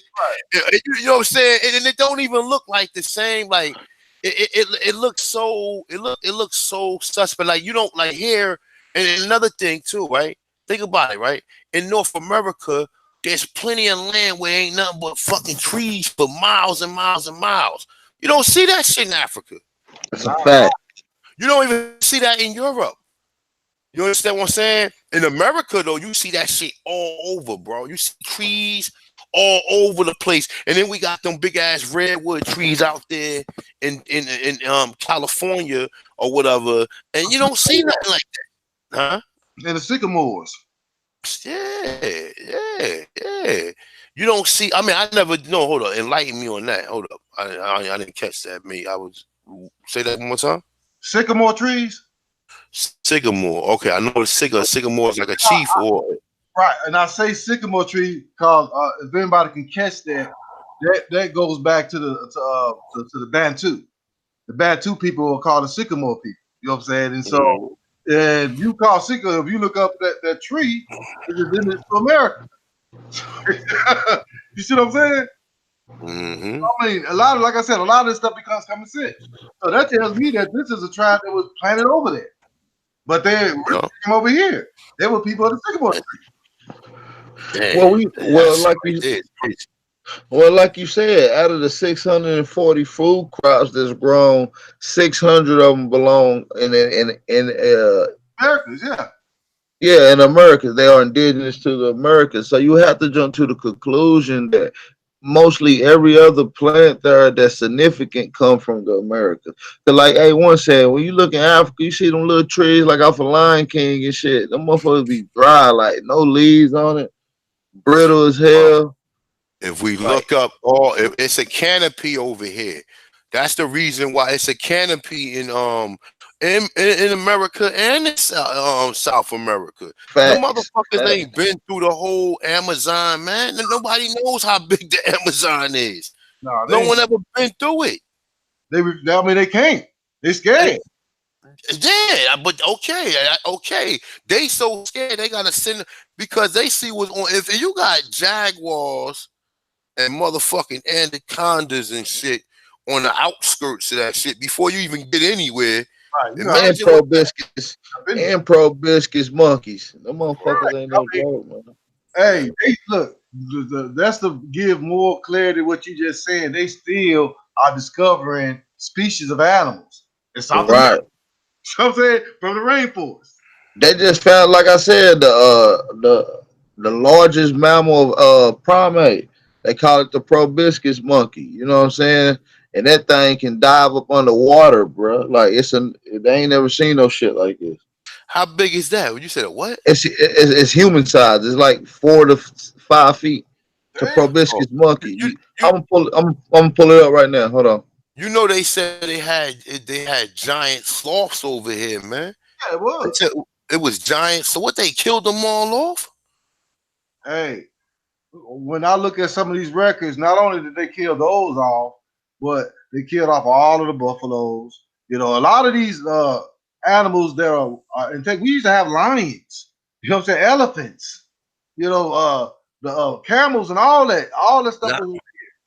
I seen lions over here, definitely. So they killed them. They killed them all off. What you think? You see what they're doing over in Africa, don't you? Yeah, do that over. If you now they just doing that for sport. You seen what they did to the buffaloes here? Shit, these motherfuckers kill off anything we hold connection to. A lot of these things that was when extinct was before photography, so they had no pictures to show. know what I'm saying? But it was just when they were killing off these buffaloes, they had photography to take pictures of mounds of skulls of buffaloes. And you ever seen a buffalo? You ever seen how big a buffalo is, bro? I'm Hell talking about yeah, them motherfuckers one huge. buffalo, one Real life. buffalo, bro. Them motherfuckers is big as hell Yep. for real, bro. And And then no, you right, man. Like, they and when still you look got at some, wild buffaloes in America. They We still got still wild got no, they buffalo. do. People still raise them things too, man. I'm But talking like about when they you, still got a population of them running wild in America. yeah, they do. yeah, right, along with elk, and it's a lot of wild animals out here. Like it's wild boys. Look, hey, they said that, and this is in the late 17, early 1800s, that when some of these explorers come up here, they were still seeing mammoths and elephants. This is what they said. See? Nigga talk, my nigga got you over there. No, you ain't American. You from Africa, and nigga send you over there. And the only thing, see, and then you know the biggest thing is this, right? People always say, "Oh, Africa got all the resources because it's unexplored. They haven't been over there and been in it yet." You That's like when we did that bill, the lost city of the monkey gods, and we Yeah, was going into that particular region in Colombia and start breaking down how the Jesuits call it the White City, right. and it's the only place they found that resembles what you see in the mythology movie Black Panther. You know how you seen the sculpture of the monkeys on the mountain carved out. Well, that's the exact depiction that you get in Colombia at the lost city of the monkey guys. Not only that, it's the only place where they found the jaguar mask, a black ceramic jaguar mask that they estimate went had a whole suit to go through it. This is what the article says, you know. So uh, we got various things throughout the America, man. We got depictions of elephants here. And like you said, we look at this damn monkey that I'm showing you. That's a proboscis monkey. Look at that. What the fuck is that? Mm-hmm. Big ass nose. Man, wow, that's a huge. So that they gonna keep finding different species of animals throughout America. They gonna keep finding different species of plants. So when you start following the ecology and you start looking at the origin of plant life, and we know that humans naturally follow plants, you know, that's part of our substance. You see how we cultivated and we went through and we well what they call the A1 pharmaceutical and aiming each particular plant and putting them in different groups and categories for their different properties that they serve. We took the time out to do this. This is all credit to the Aboriginal indigenous people of America. It absolutely has nothing to do with African, nor Australians, nor any Mongoloids, nor any Europeans that came over here. So make sure y'all just give yourself a pat on the back, man. That's where y'all come from. Make sure y'all hit that like button as well. For the new people that's in here, hit that subscribe button. Oh, we're gonna keep rocking, man. You already know what this is. We're gonna keep it rocking for sure. And I'm gonna keep going in just a little bit on these pyramids, just a little bit. I'm gonna talk about these particular pyramids. Pyramids cultivated 3000 BC, North American, South America, and Mesoamerican culture. Pyramids are massive structures that are broad at the bottom and tapered at a point or apex or at the top. American Indians in the Meso or South America built pyramids out of adobe. Adobe is natural plant dirt and organic material that's used with a type of wetness and dried out. It's a hard brick. It's very good. It's even standable up underwater. So they was made out of adobe and stone. North American Indians built huge, somewhat pyramid shaped mounds out of earth. So they talking about how we built pyramids. We also took regular dirt and built what we call mounds, and some of the mounds even look like pyramids. Uh, this particular pyramid is what we call the magician pyramid. We was talking about that a little bit earlier, medicine man. This Yeah. is the magician pyramid. The magician pyramid built by the Mayan during the late classic period in the Yucatan Peninsula. is 100 feet tall. It was built in 5 stages, one superimposed on the other.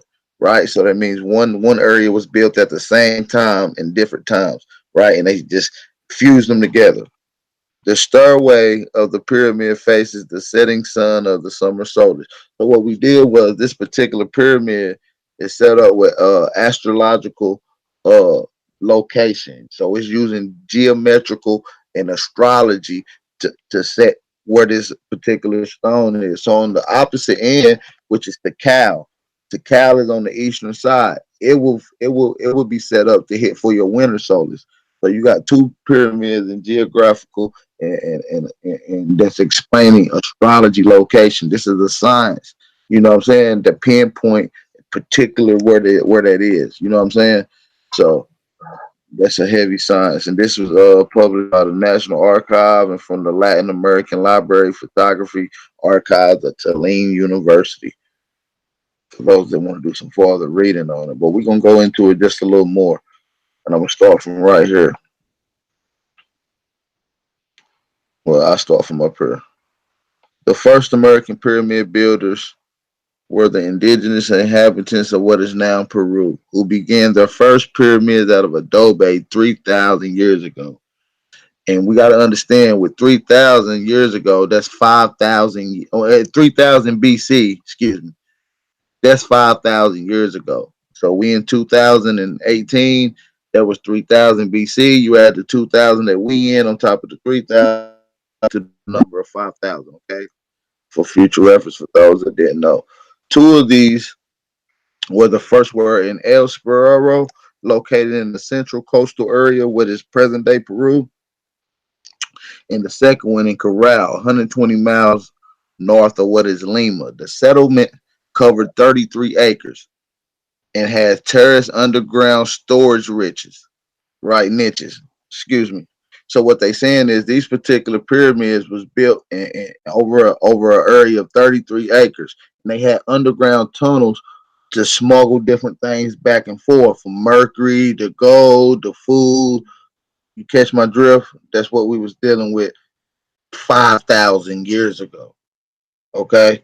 In the residential areas and well of the ritual centers, South American pyramid builders began construction these structures several hundred. Now, several means 5 to 10. Okay, we give it in there. So several hundred years, these structures was being constructed several hundred years before the pyramids in Egypt.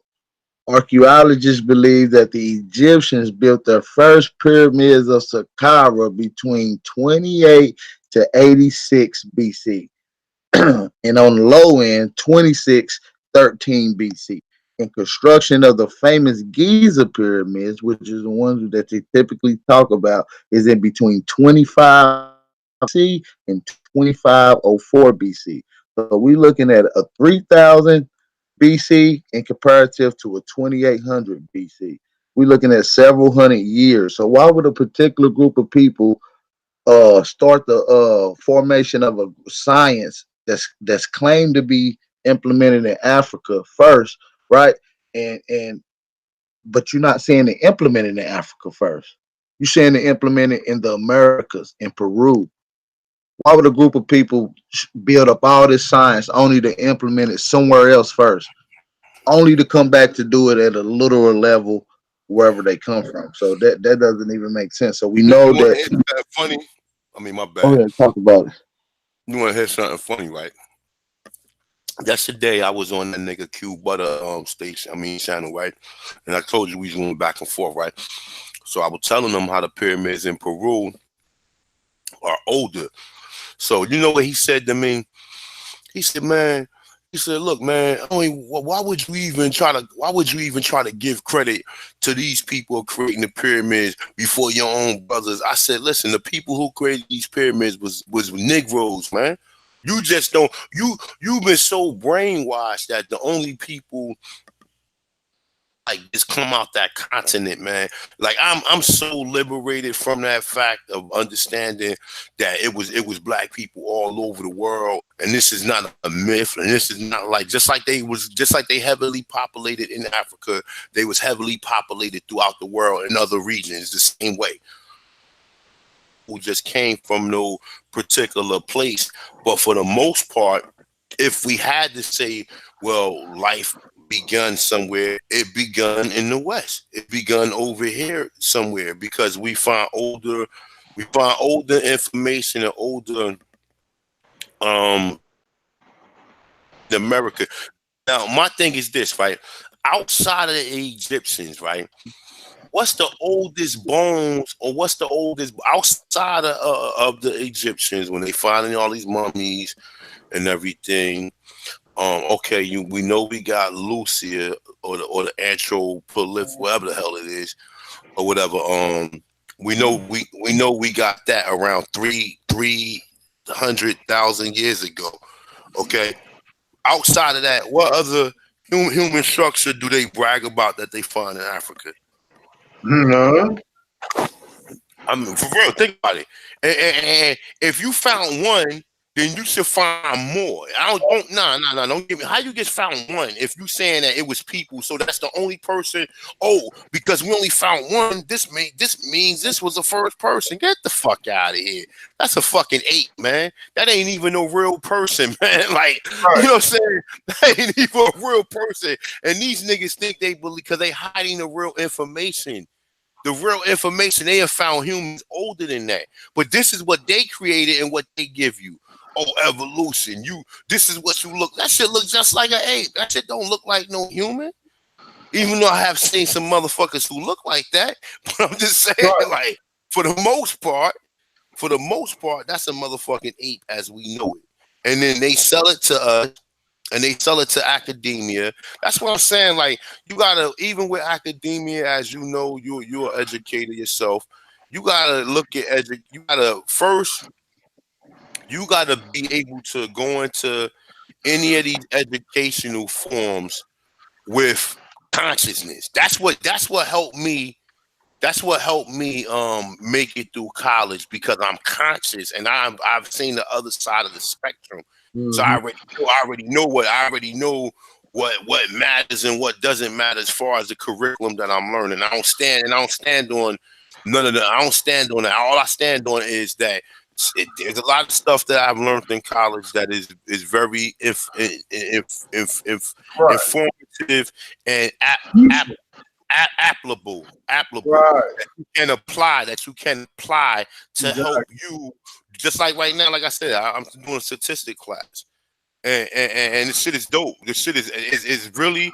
I'm not studying as much as I should be, but the shit is dope. Statistics is dope as hell. Like if you really look at the how it's set up and everything. Right. But statistics is dope. I ain't gonna front, and it's hard. It's hard as shit, but it's dope.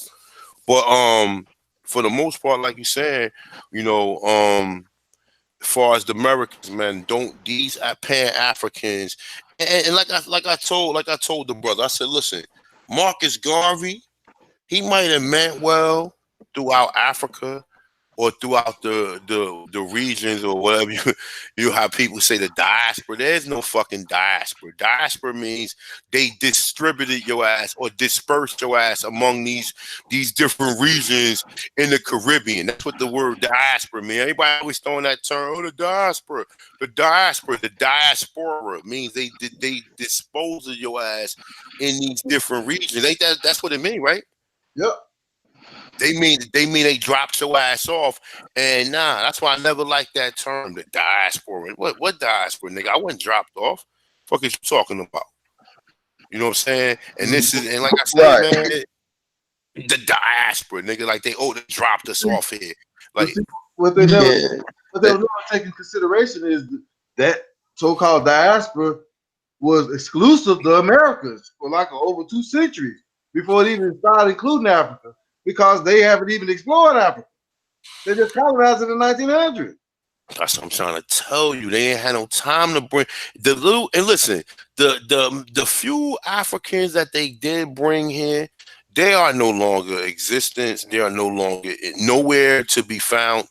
You know what I'm saying? You don't find nobody, you don't find no indigenous names over here, like any of them so-called names over there. But even the names over here, you gotta take into account because like I said, if you look in Nigeria, Nigeria was just created in the 1960s, right? Right. Prior to that, then okay, what was it called? And then then from that point on, you start saying, well, what was it called? And who was the people who colonized it? Did the English colonize Nigeria? No. Mm-hmm. Did the English colonize Ghana? No. Did Mm-hmm. the English colonize what? So what out of the different out of the different out of the different countries over there, what countries did the English take place for? Because like you said, it would make more sense to say because they claim they only brought 380,000 people over here, but that's only records of them people bringing people back from the destination which they dropped them off, Right. which was the Caribbean. Right. So you gotta first understand that. That's why I was telling my man last night. I said, listen, man, you gotta be deprogrammed from the shit you know now. You niggas running around here like you niggas running around here like you running through a field shit of daisies and hopping around like you niggas is stuck on a stupid nigga. Look at the mind control effort that these people went through to cover up history, bro. The Exactly. more this ain't no mistake that we finding this shit out and they know about it. And ain't nobody came out and said nothing. Ain't nobody came out and gave us no heads up or whatever. They won't even give you the fact that even if you're a freeman, they say, "Oh, you got African blood in you." But then you got to start, Right. like I said, the way. Listen, bro.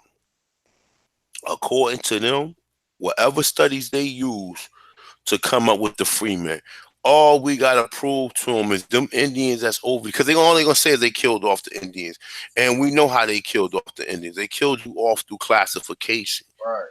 The last of it was Jim Crow, and they writing you off and giving you what classifications they wanted to put. Because when you assimilated into their class, then they had all right but even though you had people who were in the 1910s, you had people who were supposedly sovereign because they had gold and they had their own land and everything. This was before because back prior to this, you could own your own land. Good.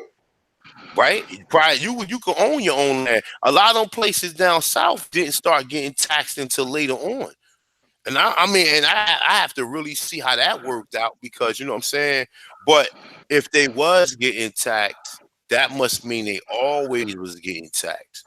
You understand? Like, cause that's what I think in the South, a lot of our people did. Like, a lot of our people already had like their own little houses and shit set up and you had certain you had these militias that will protect them as far as was it was Indians or was it Europeans because these some of our ancestors was of value on this land and they needed them and without them it was sure death, it was suicide. Mm-hmm. Like you know what I'm saying? It was suicide. It was suicide. These motherfucking crackers ain't know how to fish. These crackers ain't know. They probably knew how to hunt because that's what they had to do in Europe. But for the most part, you know what I'm saying? For the most part, you wasn't around in an area like that to where you really can find shit because and even now when you see these crackers on these hunting, they be having these hunting shows. These niggas be sitting up inside of a tent in a tree for like almost 3 days. Like that nigga, that shit is in your DNA, nigga. Because when you came here, you had to survive like that for a while. You know what I'm saying? Prior to our ancestors showing you how to live, and once we showed them how to live, then they killed us off, or they allowed us to live under them. But we was never equal to them Right. on your own land. So everything ain't the slavery story that we think we hear.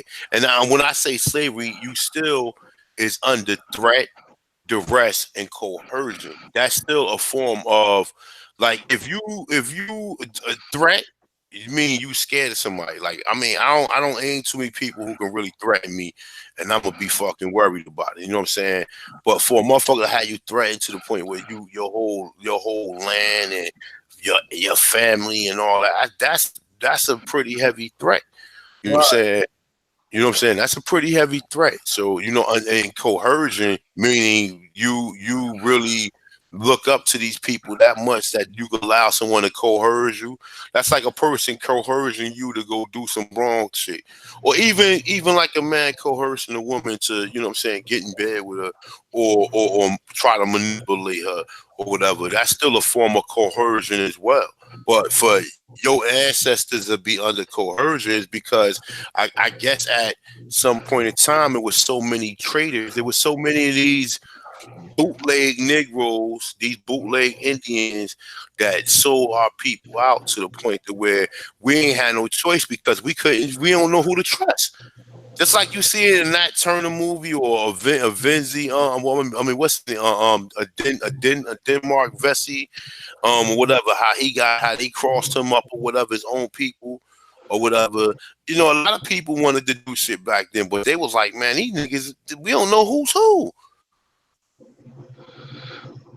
Yep. And that's why I say, and that's why I said we ain't got time to be deciphering which one is the good one, what snake is the poison snake. All of them must go. And that's how I feel about it. They all gotta go. Point blank period. Y'all still with me? I'm Yeah. in. All right. We good then. Anything anybody want to screen share something before I finish going in? Anybody else want to screen share a little something? Nah, keep going there. You good. All right, I'm gonna keep it going. Uh we all know about the Bible references that we hear. We hear about the Israelites and the 12 tribes, but one thing that's an attribute